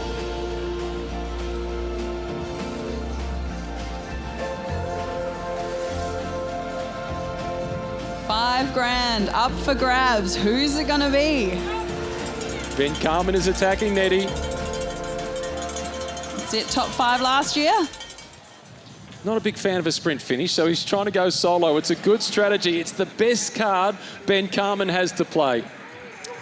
There's still about 1.5 K to go, so it's a good place to be near the front, but do you want to be on the front? Not quite. I can sense it in your voice. Well, I'm a bit more of the sprinter type, so I wouldn't see the front until hopefully the last second. It's the only time you need to see it. That's when it matters the most. That's what Robbie McEwen's so good at doing. Brilliant. 8-time winner of this event. Blake Quick is still in with a chance because this group is getting closed down once again. And the rider from Jaco Alula, despite being a fair way back, it's not over yet. He is world class.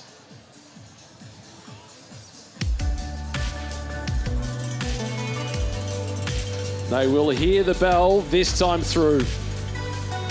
1 lap remaining in the Noosa Australian Open criterium. Another attack coming, and it's a big one as the bell sounds. Going through to the front, that is Beekoff who's at the front. Keeping him company is Max Hobson.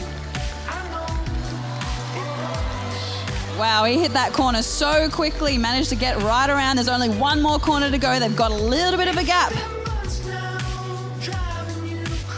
Josh Beekoff, he's launched a couple of attacks. He's now been counter-attacked. It's Max Hobson who is at his max. Tompkinson doing the chasing. Blake Quick is still in with a chance. Alex Bogner from Alpecin-de-Koning, a teammate of the world champion Matthew van der Poel. He is also there with hopes of winning. This is it, all or nothing. It's all strung out, everything they've got left. Who's going to move up? Jackson Medway still in third position. Nettie, he's been one of the most aggressive throughout the race, and he's got a chance to win. He's in third around the top corner. Oof, they're all around. Final sprint, final straight, about 500 metres to go from here. Jackson Medway going early. Tompkinson responding from ARA Skip Capital. The speed is on. Nettie, what do you expect? 45, 50 k's per hour at this point? Yeah, they're into a headwind too, but they're looking over the shoulder. No time for that. You're going to have to commit all the way from now. And Ben Carmen has gone early. Declan Trezise slips up the inside. The challenge is coming for Declan Trezise. He started as one of the pre-race favourites. He takes a look underneath the armpits. Declan delivers in Noosa. Second position going to Matt Boyes. Gee whiz, what a ride. He was active all day at the front, doing the teammate role. We didn't know if he was going to be going for the sprint, but look at him. He had all the power left over. He was the most aggressive, the best team player, and he is the winner.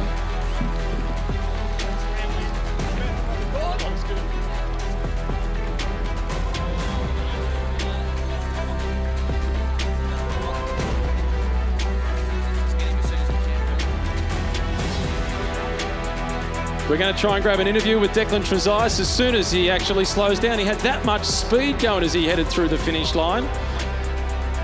Then we'll try and get the presentations done quickly for the Noosa Australian Open criterium, and then it will be on to the ASICS 5K Bolt, which is over and done with in less than 14 minutes. It happens in a real hurry.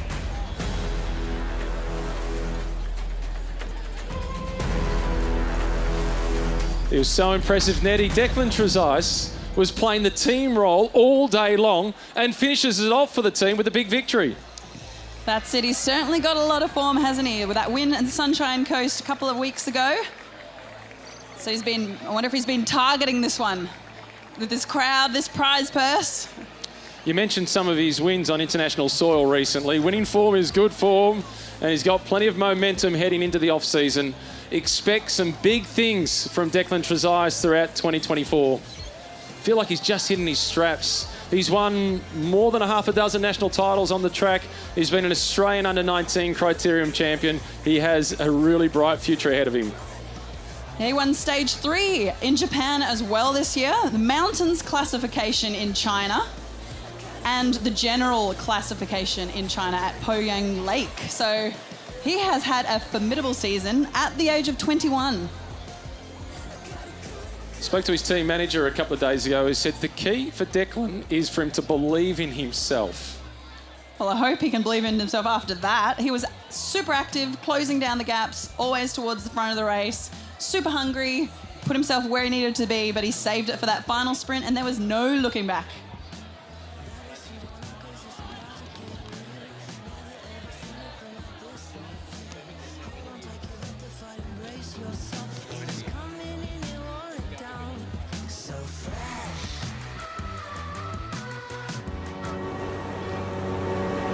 Run when the rhythm's right, go into the night.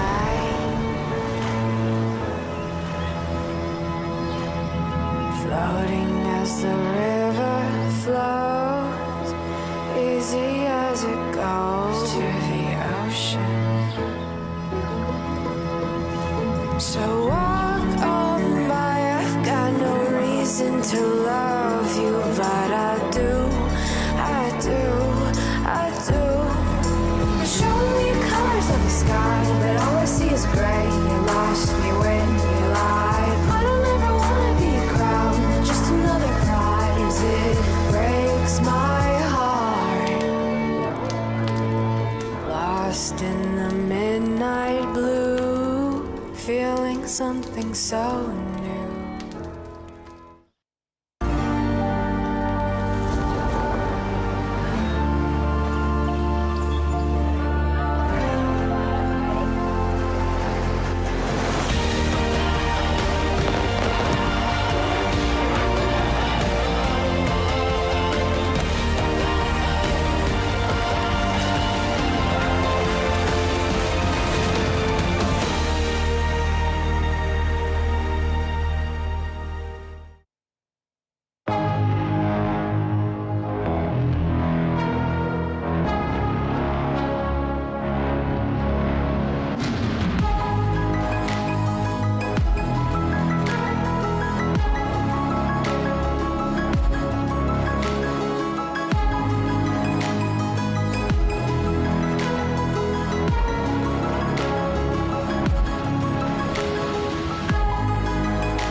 Something you need to know, and there's something you need to know. Think I need a rebirth, things I need to think through before we give another go. What a brilliant event that was. The criterium taken out by Declan Trezise. The ASICS Bolt is about to get underway, and I'm joined by a man who wears the ASICS runners, the tri version, I'm sure. Jake Birtwistle, a two-time winner of the Noosa Triathlon. The ASICS Bolt is about to start. As a triathlete, do you like watching the athletes doing their individual sports? Yeah, it is. It's going to be a really interesting race. That's the best part about Noosa. We get to kind of see out and watch from the hotel room usually, but it's nice to get down here on the course and watch the guys go out through the bike crit that we've just seen and now the runs that are about to happen. It's a pretty exciting way for us to kind of prepare for tomorrow. ASICS has got a really special relationship with the Noosa Triathlon. I don't know of many other events that have their own branded shoe like we do with the ASICS Tri shoe. Yeah, it's definitely something pretty special. I love to be part of the ASICS team and the commitment they have to kind of giving back to the community and supporting the events like this in Noosa, and it's something really special to be a part of that family. What's the difference between the triathlon shoe versus the normal middle distance running shoe? Yeah, I guess the triathlon shoe, it just has those little things that you want in triathlon, like it's got the elastic laces, the nice pull tabs to kind of help you slip your feet in there nice and quickly. And obviously, most triathletes are probably running without socks, so they're nice and soft on the inside as well, because every second counts there in transition. So they've got it all. Well, I've been wearing the Tri shoe today, and it's helped me transition from down on the road for the criterium to up in the studio here with you. I've never moved so quickly. Yeah, well, there you go. They're working their wonders then. We've got the 5K Bolt about to get started. When you see them running the 5 kilometres in 13 minutes and 50 seconds and sometimes less. Yeah. How impressed are you? It's pretty impressive, especially on a course like this. The hot dog course with the double U-turns each side. It's definitely not a fast way to run a 5K. So it's really impressive how they can run quick here, and it's a fun race to watch. This is a really special edition of the Garmin Noosa Triathlon, being number 40. Having won it twice and been on the podium a few times, where does it sit for you amongst all the other things that you've achieved? Yeah, Noosa is definitely one of the highlights of my career. And just because it's such a special event. It's so well known around the world, and Australia especially. Like it's the biggest race in the world, basically, for this distance and this type of format. So it is really cool to kind of have your name up there amongst the people that have won it.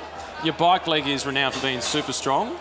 How much do you love this bike leg being non-drafting? Yeah, I love this type of event. The non-drafting on the bike definitely probably helps me a little bit. I'll expect it to come out a little bit behind out of the water maybe tomorrow. I'll be doing my best to make it as close as possible. But kind of rely on that individual bike and run to finish off, and hopefully can get to that finish line in a solid position. All the locals are super proud of Noosa and the region for good reason. Yeah. You're a proud Tasmanian. Recently you won a 70.3 race in Tasmania. That must have been a huge moment for you. Yeah, it was. My first time stepping up to the middle distance, 70.3 racing, and what a way to do it, especially at home in Tassie. It was really special, and a bit of an insight, I guess, what the future holds. I think that's where I'll be kind of stepping up into that type of distance after the Olympics next year. So, it's a bit of a taste of what's to come. You've answered my next question. I was going to say, hopefully that's not until after Paris next year. Well, Paris for now is, I'm all in for Paris. So 100% committed until August next year over the short distance, and hopefully can get on that team for starters, and then get there and have a great result. Getting on the team is step number one. You've been there before. What's it like pulling on the Australian tracksuit and going to the Olympic Games? Yeah, it was really special. Obviously, I raced in Tokyo, so it was a COVID protocol. It was a little bit different, so I'm sure if I can get there to Paris and experience that, it'll be a bit more of a full Olympic Games experience. So that's also something that's really motivating me. We've got one Aussie who's qualified so far, Matt Hauser. That was in a race in Spain at the back end of this year. The top 8 qualified, he finished 8th. It's like getting 51% on a school exam. He got there just, but he did what he needed to do. He's had a great year, and you can't fault him being on the team for sure. Is he one of the favourites for tomorrow? Yeah, definitely. He's had a really strong year. There's a few guys out there that'll be really hard to beat, but I think obviously Matt's first time racing here in Noosa, and he's pretty inexperienced over this format, I guess, with the non-drafting. So it'll be interesting. Hopefully that kind of gives me a little bit of an advantage, and I can give it a bit of a crack. This blows my mind. Matt Hauser has been here 8 times to Noosa, but it's his first time racing. Yeah, I don't know what's kept him. He said, enjoyed the party too much? Maybe. Because at this event, it's a lot more than just the triathlon. Like today with Super Saturday, we've seen you participate in the Legends Try. It's a huge weekend. It is, and it's a great place to do it as well. I think this time of year, most of the athletes that race internationally are probably winding down their season. So I think that's where Matt's found himself in the past. So it's nice that he kind of extended the year this time a little longer, so we can get here and race us here in Noosa. So on that topic of winding down and the journey for Paris, where does this sit in your journey to try and qualify for the Olympics in Paris? This I guess it's the last hit out for the year. This will be my last race, so I'm looking forward to taking a bit of time off after this, and fully refreshing and getting motivated again, ready to start a big push towards Paris next year. Well, for me, I'm not sure whether this is motivating or demoralising. Watching how fast they go in the 5K Asics Bolt, because if I was out there, I'd at least be 1 kilometre behind, maybe the last finisher. Yeah. This is going to be quick. Let's now get down to Pete Murray, who's joined by one of the greats of Australian middle distance running, Craig Mottram.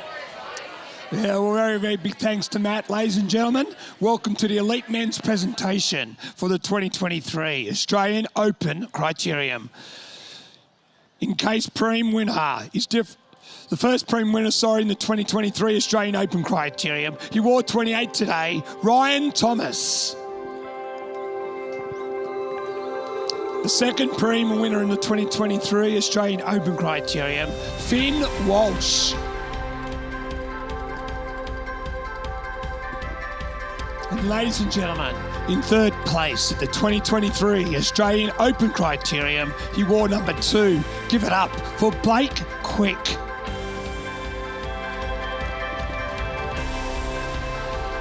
In second place at the 2023 Australian Open Criterium, he wore number 7. What a race today for Matty Boys.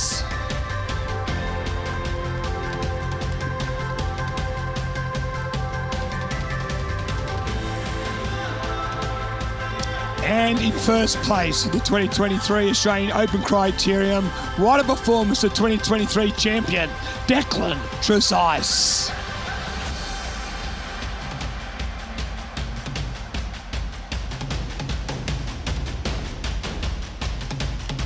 Well, there you go, Noosa. Make some noise for our 1, 2, 3 in the Australian Men's Open Criterium.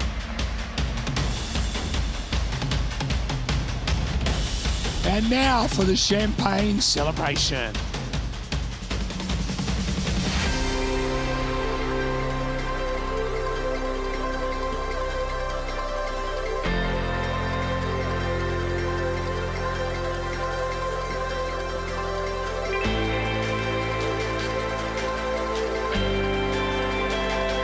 Well, folks, we've got one more race on the Super Saturday. It's the ASICS 5K Bolt. Craig Mottram will be back soon with the start of this epic race to wrap up Super Saturday.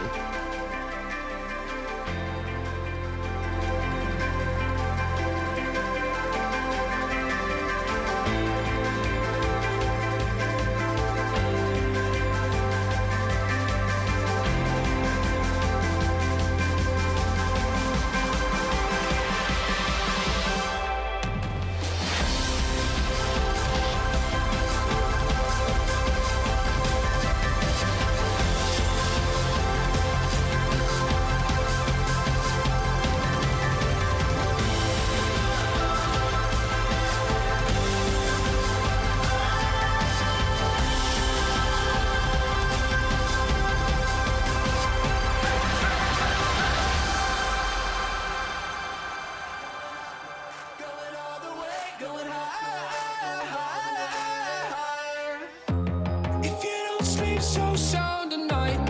I got a bed that'll keep you warm.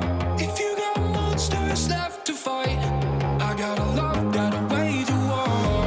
If you don't sleep so sound tonight, if you don't sleep so sound tonight, if you don't sleep so sound tonight, I got a love and it's only yours. Life gets heavy, people leave, but if you got trouble, I'll be first on the scene. After midnight, in the pouring rain, for you I'd be there anytime, any place. If you're gonna go and break my heart in pieces, heaven still knows that you will always keep them. If you don't sleep so sound tonight, I got a bed that'll keep you warm. If you got monsters left to fight, I got a love that'll wage a war. Sleep so sound tonight. If you don't sleep so sound tonight, if you don't sleep so sound tonight, I got a love and it's only yours. You're volatile, you're kerosene, but I'll feed the flame. I can handle the heat. Instead of crying, just show your teeth. Don't gotta be brave, you can put it on me. If you're gonna go and break my heart in pieces,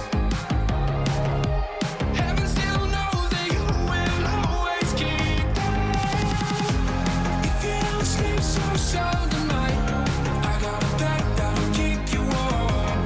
If you got monsters left to fight, I got a love that'll wage a war.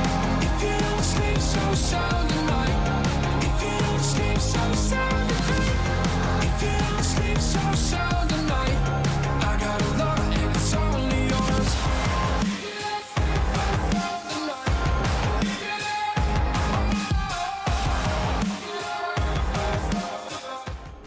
Stability never felt better.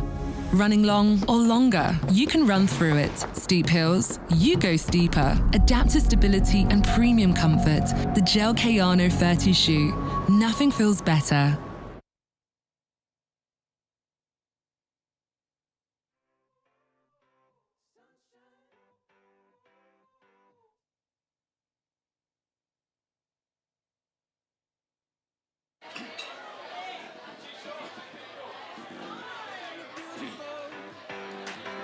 It's got my head all up in the clouds. I think I found it now. Everything I want might be a miracle. I know I'm never coming down.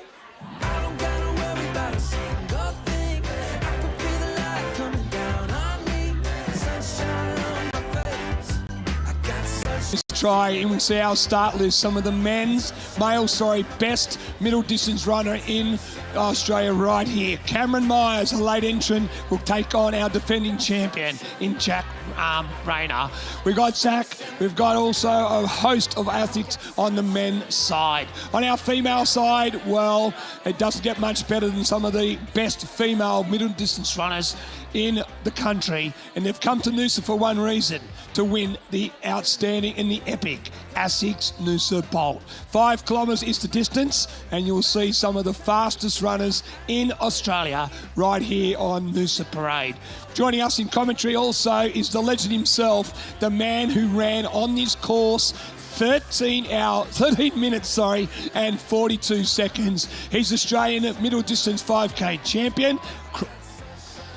Will be Craig Mottram. On our female side, well, they're all back. Caitlin Adams will come back as a defending champion, and just check out the names on that list. Some of the best female runners going up for grabs. At 5:15 p.m. this afternoon, our women will get underway.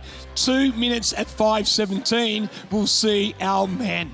Can the men catch the women? Last year, it went down to the final 15 metres where our male did catch the female to be the first athlete across the line. There is a little bit of an incentive, a little bit more money to be thrown their way. As said before, joining the commentary team of the ASICS Noosa Bolt, the man himself, the legend. He's in the Walk of Fame of the Noosa Triathlon, Mr. Craig Mottram.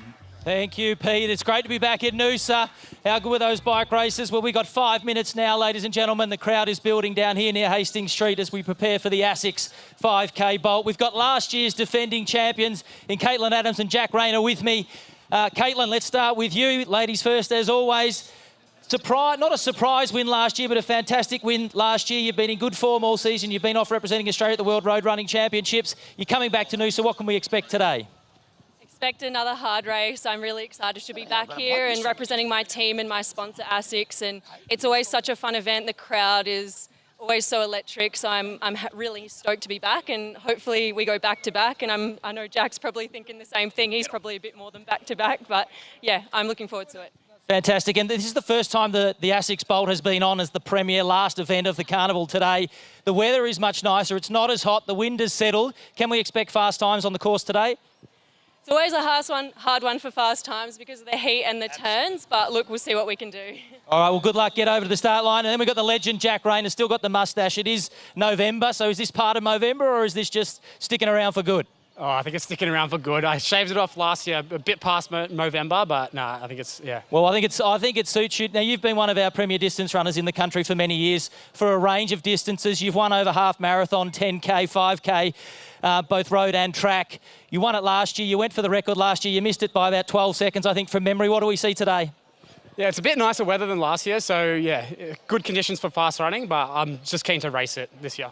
And you've got a couple of young superstars. I know Pete mentioned Cam Meyer, 17 years old, I believe. They're liking him to the Jakobinga Britsen of the next generation of athletics. How exciting is it to have such a gun group of young athletes coming up through our ranks and to be one of the older stalwarts of our sport and to be a role model for those guys must make you feel great?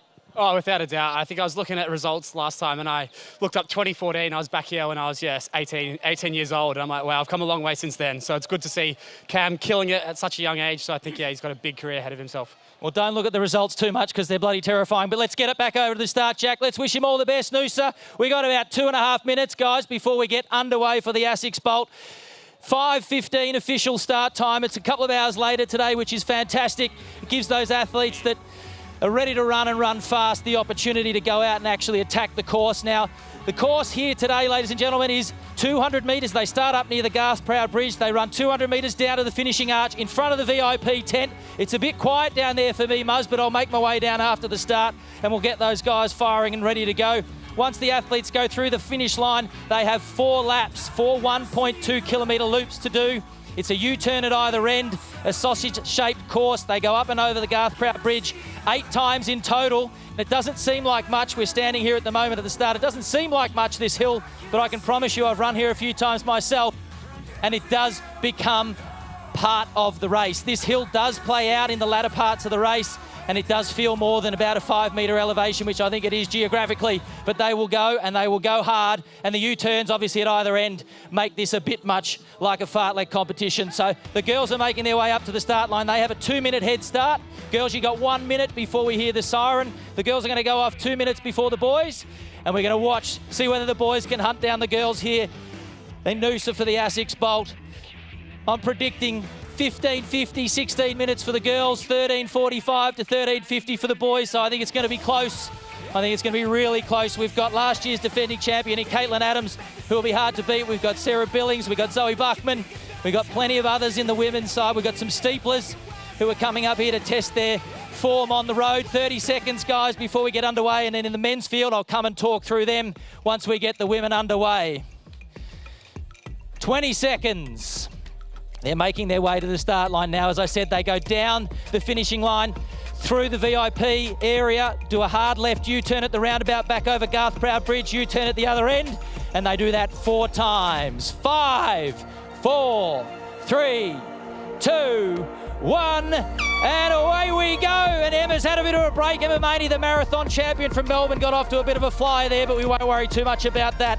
We'll let the rest of the field catch up to her as the girls make their way down to the ASICS start, or finishing chute rather, for the first time. It looks like the pace is going to be on for them as the boys have about a minute and a half before they get underway. We got number 68 on the inside, Cam Meyer, the young gun that we've spoken about. Next to him, wearing number 9, Peyton Craig, probably better known as a triathlete from the sunny coast, testing himself over 5K here today. Our favourite in Jack Rayner, our second place finisher last year in Jack Bruce is also in the field. We haven't mentioned Zach Fascioni wearing number 2, a new member of the OAC group formed in Melbourne. And he's coming up here in good form. He's been training well. He's been in the top 2 or 3 on the road races over different distances in and around Australia over the last couple of weeks, so keep an eye out for him. It should be a crapping race as the girls make their way round the roundabout for the first time and start heading their way back to the Garth Proud Bridge. We're going to get the boys underway in about 1 minute from now. Just on the boys' race, we've got 65 entrants in the boys' field, so please, gentlemen, easy as you go around the roundabout for the first time, although I suspect Jack Rayner's not going to take it easy on anybody as he goes round the roundabout for the first time. As the girls head past the boys, they're eyeing them off. Can we catch them, gentlemen? They've got a 2-minute head start. It'll be fascinating to see. Okay, 30 seconds, guys. 30 seconds before we get you underway. I'll give you a 5-second countdown.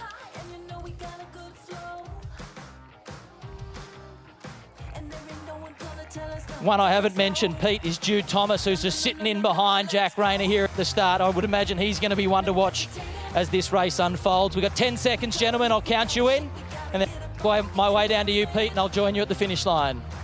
5, 4, 3, 2, 1, go! Let's go, gentlemen. Get after it. Oh, and there is no doubt that Jack Rayner has gone from the gun like he did last year. 13:51 he ran last year, 11 seconds outside that course record of 13:40.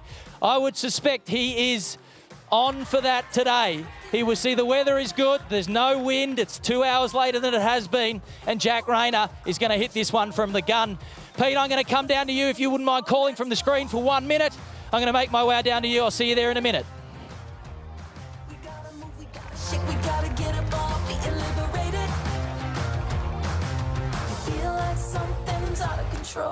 Your mind says yes and your body says oh, let's go. Let's go, let's go.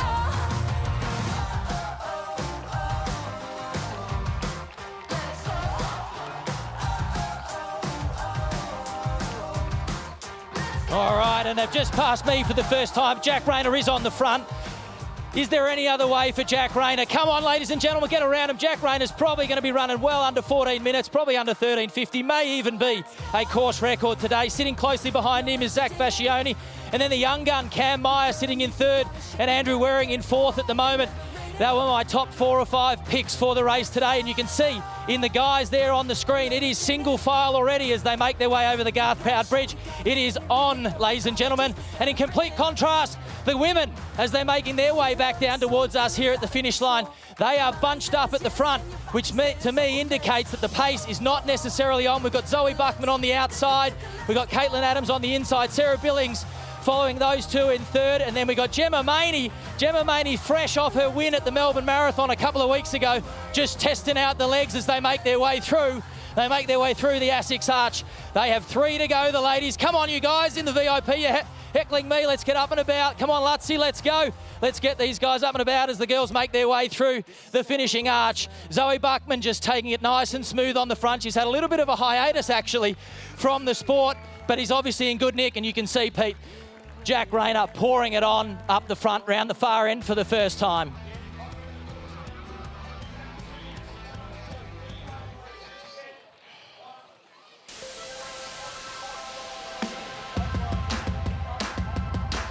Oh, they're not going slowly, Pete. They're certainly not going slowly. Zoe Buckman on the front, round the roundabout at the bottom end here, keeping the pace nice and honest. Caitlin Adams following her. Then in third place, you've got Sarah Billings. And then we've got Aspen Anderson, the young triathlete, sitting up in that front group as well. And Gemma Maney just starting to find the pace at this early stage, a little bit hot. But we got Cara Fien Ryan in there as well, Brielle Urbica, all going strongly.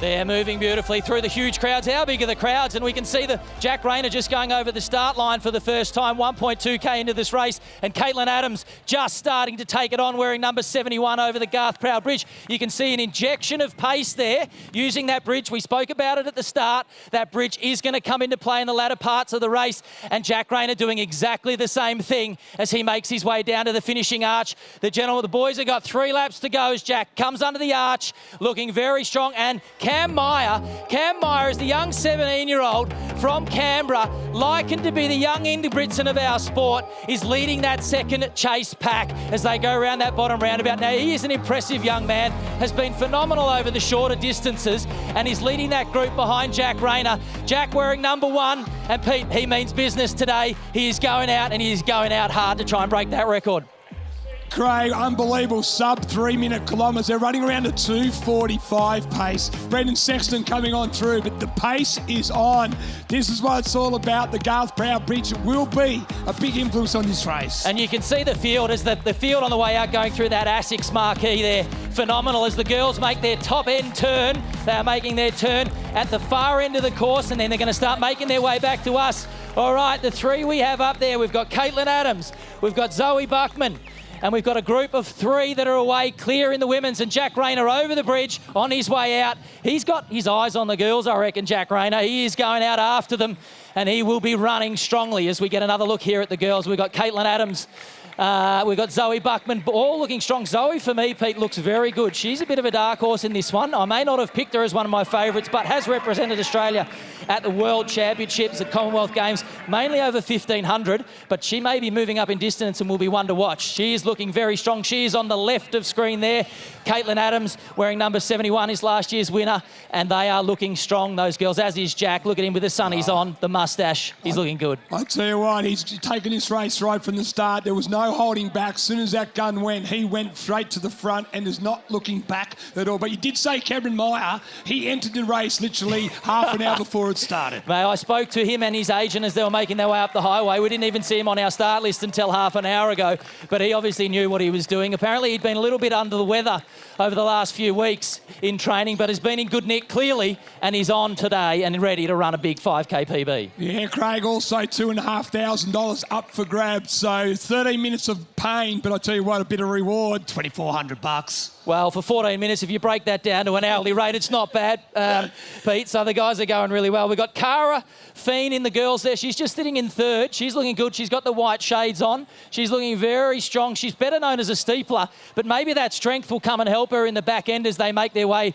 back down towards us. They've got a couple to go now, the girls. So you got Zoe Buckman wearing number 79, Caitlin Adams wearing number 71, and you've got Cara wearing number 73, and Sarah Billings just trailing them in 4th place going under the ASICS key as they go round the roundabout here. This is the business end of the race. When we talk about 5K, we talk about the first 3K being nice and relaxed, and then we get through 3K, and then the business starts to happen. And we can see they're changing leads here. The girls with Zoe taking it on around the roundabout. We got Caitlin just following. They're testing each other. They are testing each other every 100 metres, every 200 metres. They're just feeling it out. And at some point in the next few minutes, someone, I think, in these 3 girls, we got Zoe, we got Caitlin, and we got Cara. And at some point soon, someone's going to take off. And it's going to be a big race. When we saw those top 3 just put the pedal down, they really strung out the field, and already we are seeing an awesome race at 2.5 kilometres. On the men's screen, we'll see Jack Rayner very shortly. There he is. This man is on the move. The tank is full of gas. The speed's there. He does feel the need for speed. And he has made his way around that roundabout. These roundabouts they're key in this race, trying to keep a smooth rhythm, a strong rhythm. Jack, obviously with his half marathon pedigree, his strength over the 10K, the 21K, and even up into the marathon, he has got that strength to go in and out of the corners really strongly. We can see in the distance now, it's Zach Fascioni wearing number 2. He's leading up that chase group. He's been training really well down in Melbourne. He's been there a couple of months, just got home from college in the US, spent 4 or 5 years there, and he is now starting to show his colours on that chase pack going out after Jack, as they make their way into the second half of this race. Jack just looking so strong, making his way over the bridge as he gets beyond the halfway mark, looking very, very strong. As we focus back now on the girls, and to me, Pete, it looks like Caitlin Adams on the front, just testing. We spoke about it a minute ago. Someone's going to test this group, and it's Caitlin Adams at the moment, and Cara following closely, and Zoe, for mine, may well be starting to feel the pinch. I tell you what, it's a great men's race as well. We can see Jack Rayner now going into the sunset. I tell you, this is awesome. He ran 7 minutes for the first 2.5 kilometres. The course record's 13:41. Craig, you've run 13:42. I tell you what, it's going to be close. It's going to be close. He's going to have to be running 240 to 242 pace to get that record. That's 65 seconds per 400 metres for those that are interested. 60, no swearing, Pete, 65 seconds per 400 metres as we focus now on the girls. They're getting to the business end. They're going to receive the bell as they make their way back towards us. They've got about 100 metres before they get over the Garth Proud Bridge for the 3rd last time, and then they're going to come past that ASICS tent, and we are into it when we hear the bell as we see Jack just passing Gemma Maney. He's making his way into the elite top end of the women's field. Gemma Maney is in 5th at the moment. Sarah Billings is in 4th. He's just about to make his way past Sarah Billings, going beautiful as we make our way into the men's race. We've got Zach Fascioni, and we've got, I think it was Cam Myers with Zach Fascioni there around the top end. And Jack still got time to check his watch, Pete, just doing it nice and easy as he makes his way back towards us. Well, top 3 female pushing each other, but Jack Rayner, he's doing it all on his own. He's done it from the moment it started at 5:17. And I tell you what, there's been a move at the top end of the female race now, Craig. We can see this onto the final lap. The girls, it's all coming down to this bell lap. There's 2 girls out in front, but we're focusing on Jack Rayner at the moment as he makes his way over the Garth Proud Bridge. He's probably 150 metres behind the 2 lead women who we can see on the screen at the moment. Caitlin Adams, you can see just pouring it on. She won't want to leave this to a kick. She will not want to leave this to a kick. She's been very strong over the longer distances, and she will be starting to grind this from here. We got 1 and a bit K to go, 1.2K a lap, ladies and gentlemen. So she's got about 4 minutes to do some damage. Current time on the clock for the girls is 12:08. That's 12:10. With about 4 minutes to go, they're running just around 16-minute pace at the moment as these 2 make their way around the roundabout. There's Sarah Billings wearing number 72 coming through to hear the bell. And here comes Jack Rayner. Here he comes, ladies and gentlemen. He's got 1 to go. Can he catch the girls? He's making his way into the top 4. He's got his eyes on Sarah Billings. Once he passes Sarah, he'll see Zoe, and then he'll see the 2 leaders. I reckon he might get him, Pete. I reckon he's going to be close. This record's going to be close too. At the moment, they've gone through the 3.8 kilometres, so 1.2 to go. Come on, Noosa, get behind Jack Rayner. I reckon he's going to be close. He's got to run the last 1.2K. He's got to run that last 1.2K in around 3 minutes and 10 seconds. So he's got to run 240, 240-ish per K to get close down to that record, which is doable for someone of his calibre. And don't forget this record, Craig's been around for a long, long time. We might see a piece of history here to wrap up Super Saturday. Mate, it'll be amazing to get it, and I think it'll be a triumph for the event, putting the most important ASICS bolt on last, which would be fantastic, as we can see. Caitlin Adams now. Caitlin Adams just pouring it on. Last year's champion over the Garth Proud Bridge for the second last time. They head out about another 300 metres before they do a U-turn. We can see both girls heading out towards that final U-turn, and there looks to be a couple of metres. There you go. A couple of metres. That's that old elastic band they talk about in running and in bike racing and in swimming for that matter. Once it goes, it's very hard to bring it back. And Caitlin Adams is doing some damage up the front at the moment, as we can see them from front on. We've got Caitlin Adams there in the black, looking very strong. She's got about 5 metres to the steepler. Can the steepler do some damage on this turn? They're very good at the change of pace. They're very strong with upsetting the rhythm. And we can see they're being hunted by Jack Rayner. Yeah, he went through to 3.79 kilometres in just over 10 minutes. So Jack Rayner now sees our top two female ahead of them. But what a performance, as you said. She started to put the pressure on. The elastic band is stretching. It's stretching every step, every stride. She's trying to make every post a winner. She's at the top end of this hot dog course. And look at Jack Rayner. There he is right going there. around. Caitlin Adams takes that group through in first. Then you got Cara, and then you got Jack Rayner wearing the all green with the yellow, the Australian colours. We haven't mentioned him yet, but Andre Waring is in second, has moved his way into second in the men's race. We can't see him on the screen, but he has moved. He's just turning at the top end of the screen there. Andre Waring in second, and we've got Zach Fascioni in third. Notice Jack Rayner there. He's checking the Garmin. He's checking the Garmin. Am I on pace? He's got the second place female. He now sees the radar set on our top female. So we've got male versus female, number one for both of our fields. Come on, Noosa, make some noise. They can hear. And there they are, guys. That's our winner from last year and our winner, both men's and women's. You got Caitlin Adams and Jack Rayner running number 71 and number 1. I reckon Jack's got about 250 metres. Caitlin's got about 250 metres to go as they go over the bridge. Once they crest that bridge, it's downhill with the wind, 200 metres. Here they come, ladies and gentlemen. I want to hear it, Noosa. You've been out here all day. They're putting on a show. They're running heart and soul for you as Jack Rayner just makes his way past Caitlin Adams. 13:30 or thereabouts on the clock. 13:30 just ticking over. 13:40 is the record. He's going to just miss it. I think he's going to just miss it. But can we bring him in under 14 minutes? There we go. He's having a bit of fun, Pete. He's having a bit of fun. 13:40. There goes the record there. But he's enjoying it. He's waving. He's geeing up the crowd. Come on, you in the VIP. Let's go. Come on, Jack, as Caitlin Adams brings it in. It's this year's winner for the men's race. It's Jack Rayner in 13:56, ladies and gentlemen. And Caitlin Adams brings out the women's in 16 minutes on the knocker. Well done, you guys. Great running. And Andre Waring coming through in second. Cara coming through in second for the women. Fantastic running. And we got Jude Thomas. Jude Thomas bringing it home to finish on the podium for the boys. Well done, you guys. And Zoe Buckman bringing in third place for the girls. Well done, great running, you guys. And Jack Bruce coming in the top 5 for the boys as well. What a race. Nice and comfortable there for Jack Rayner at the front. Took it on from the gun and looked very strong. And I've got him here. All right, sorry to do this to you, Jack. I know what it's like. Fantastic run, aggressive from the start. What was the plan? Yeah, I felt pretty good in the first K. I was 5 seconds down on my time last year. I think I went out a bit too hard, running just over 2:30, so tried to keep it contained and then hold sort of the 2:40 pace. But as you hit 3K, it gets bloody tough. I don't know if you guys heard that, but 2:30 for the first K is bloody ridiculous. That is, what's that, 12:30 pace for 5K. Were you going for the world record?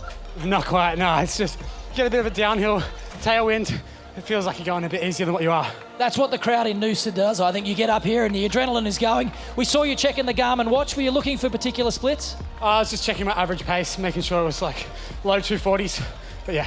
Just checking your average pace as you're going around up here at the Noosa Bolt.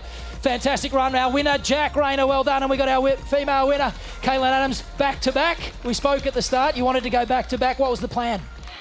The plan was just really to grind it out and push the pace and just sort of surge each lap, which was actually really hard to do. Like, the competitors out here are always so strong, and it's the first year I've had a bit of pressure on myself in terms of like winning it last year. So that was one of the hardest runs I've done, mostly because of that pressure that I put on myself. But I'm glad that I was gutsy enough to stay with it and just like hold off, because they're both fantastic competitors, and Cara is such a good friend of mine out on the circuit, and so good to see her doing so well, and to have her right there was awesome too.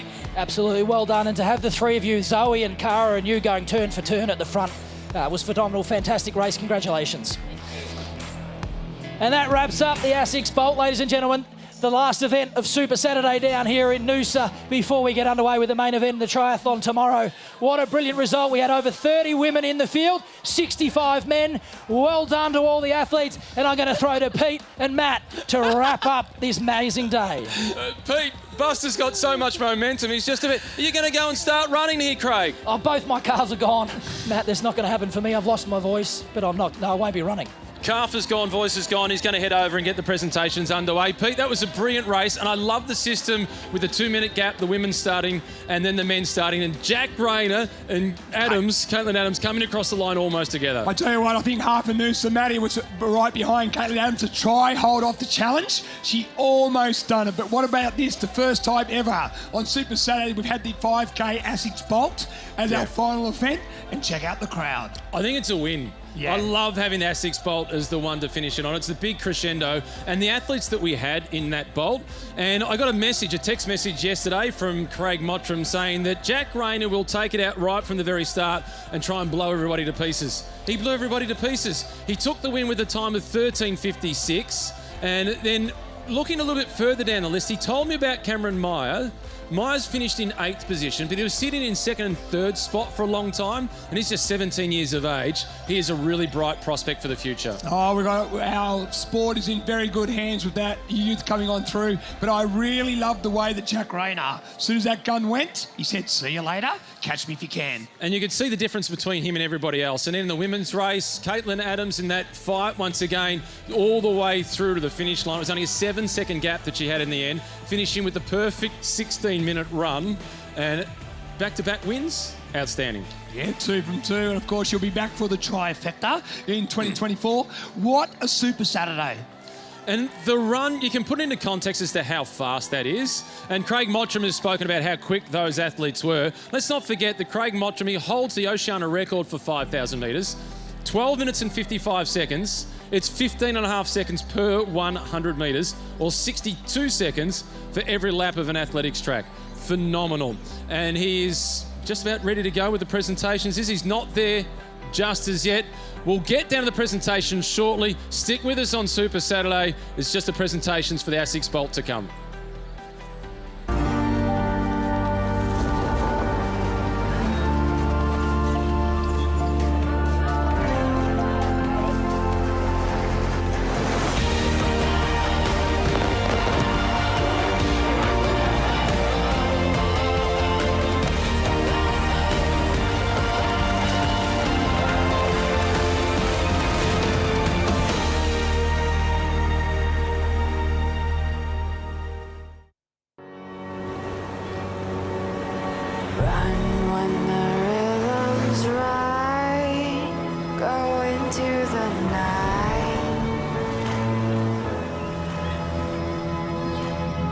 Floating as the river flows, easy as it goes to the ocean.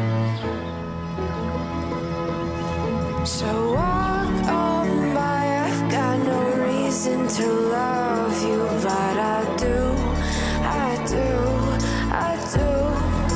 Show me colors of the sky, but all I see is gray. You lost me when you lied. I don't ever wanna be a crowd, just another prize. It breaks my heart. Lost in the midnight blue, feeling something so new.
Stability never felt better.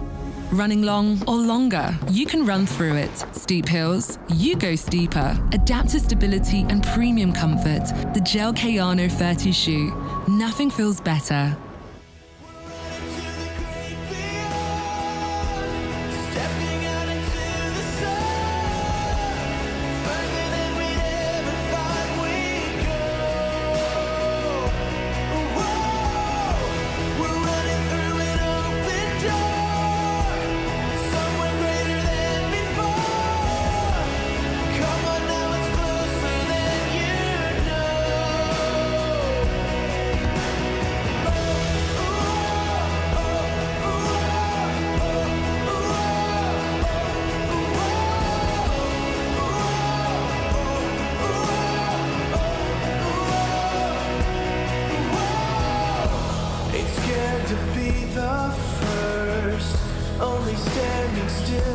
And waiting is worse. We have a new way of life. Gonna charge the mountain and start the climb. And you know we're gonna make it. And you know we're gonna change it. The feeling we have won't go away.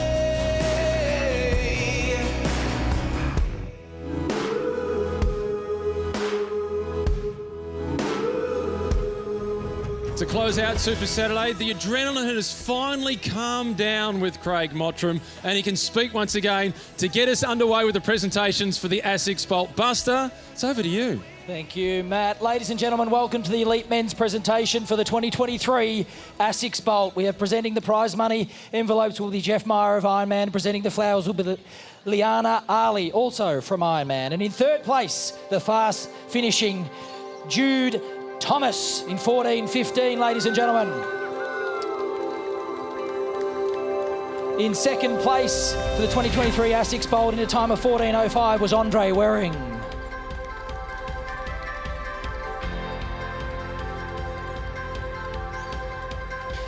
And our flowers just going out to Andre Waring. There we go, Liana, good job.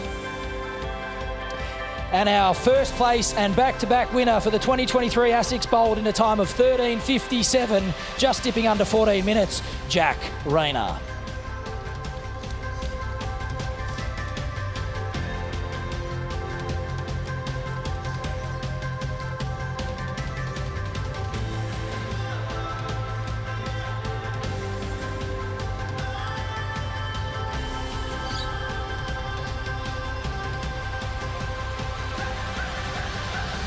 And ladies and gentlemen, for the best part of the presentation, boys, Jude, Jack, Andre, get back on there.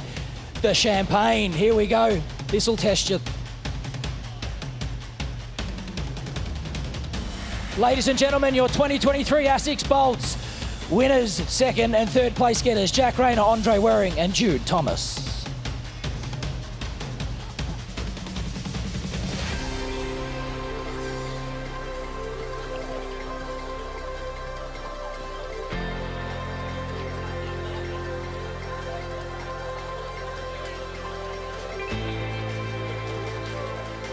Well, the celebrations for the boys as they clear the podium, they get ready to go with the women's presentation. Jude Thompson wearing number 66. I think he got underneath the radar. He won't be wearing number 66 at any race he ever does again. Matt, I won't take the blame for that one. He entered 5 minutes before the start. Okay, well, I'm going to say he's not a number 66. If he was on the official list, Matt, then he would have been certainly in my top 5. He's a gun. He's been representing Australia, one of our best under-20 athletes. He is certainly How old one to is watch. he? Oh, he'd be 20? Yeah, he's young. He's very young, very, very, very strong athlete, and certainly one, had we known he was on the start, would have been an outside chance for the podium. Looked only just old enough, Pete, for the champagne. Bolt 5K, our female race. What a race it was on 16 minutes. And I tell you what a way to wrap up Super Saturday. We're going to do our official wrap-up very soon. But, Matt, it's been an awesome day. It's been day 4 of 5. We've got one more day to go. Let's get back. Buster, ready to go with the presentations for the women. Thank you, gentlemen. Ladies and gentlemen, welcome to the Elite Women's presentation for the 2023 ASICS Bolt. Presenting the prize money envelopes will be Jeff Meyer from Ironman, and presenting flowers will be Liana Ali, also from Ironman. And in third place in the 2023 ASICS Bolt in a time of 16:18, welcome back, Zoe Buckman.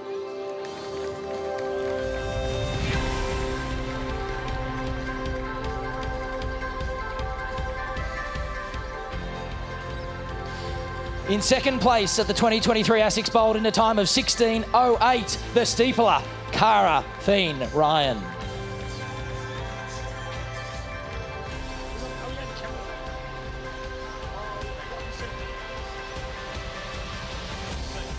And in first place at the 2023 ASICS Bolt in a time of 16:01 and going back to back again, Caitlin Adams.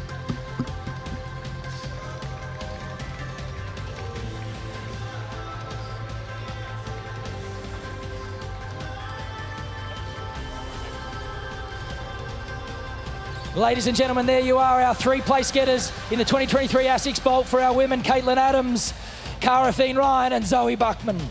Let's hope they do better with the champagne than the boys.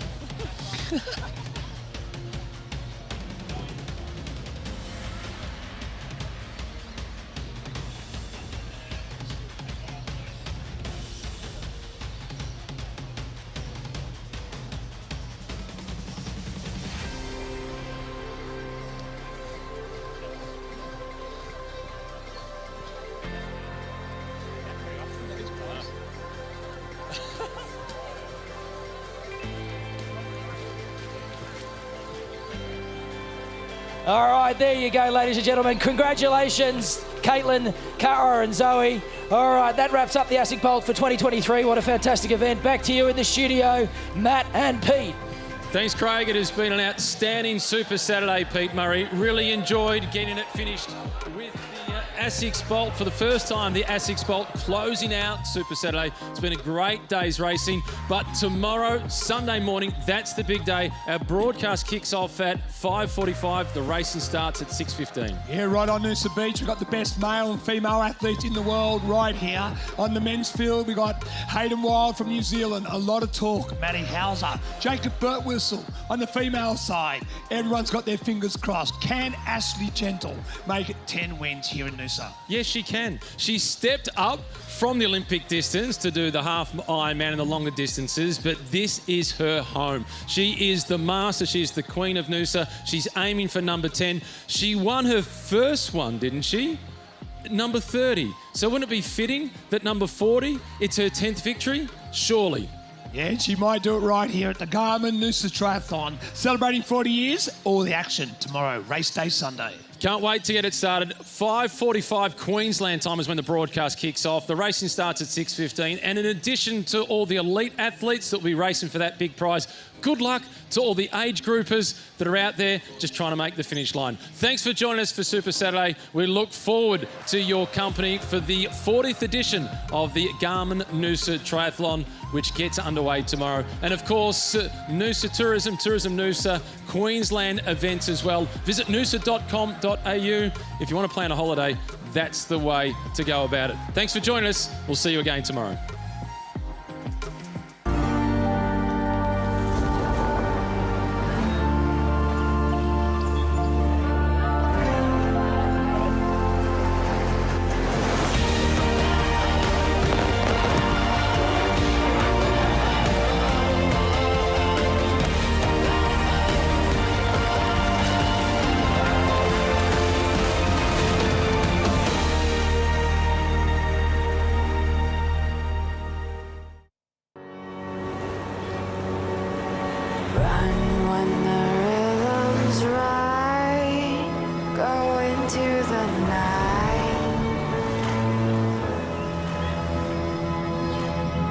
Floating as the river flows, easy as it goes to the ocean.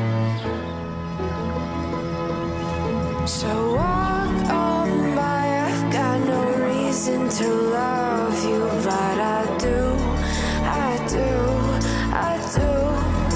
Show me colors of the sky, but all I see is gray. You lost me.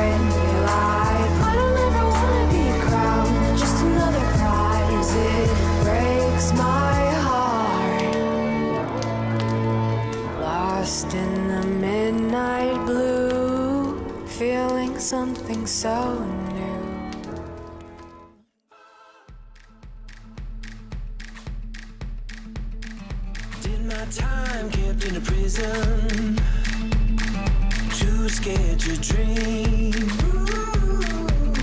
Saw the light and it gave me a vision. Time to spread my wings. Lord knows I got my reasons, but I just couldn't stay.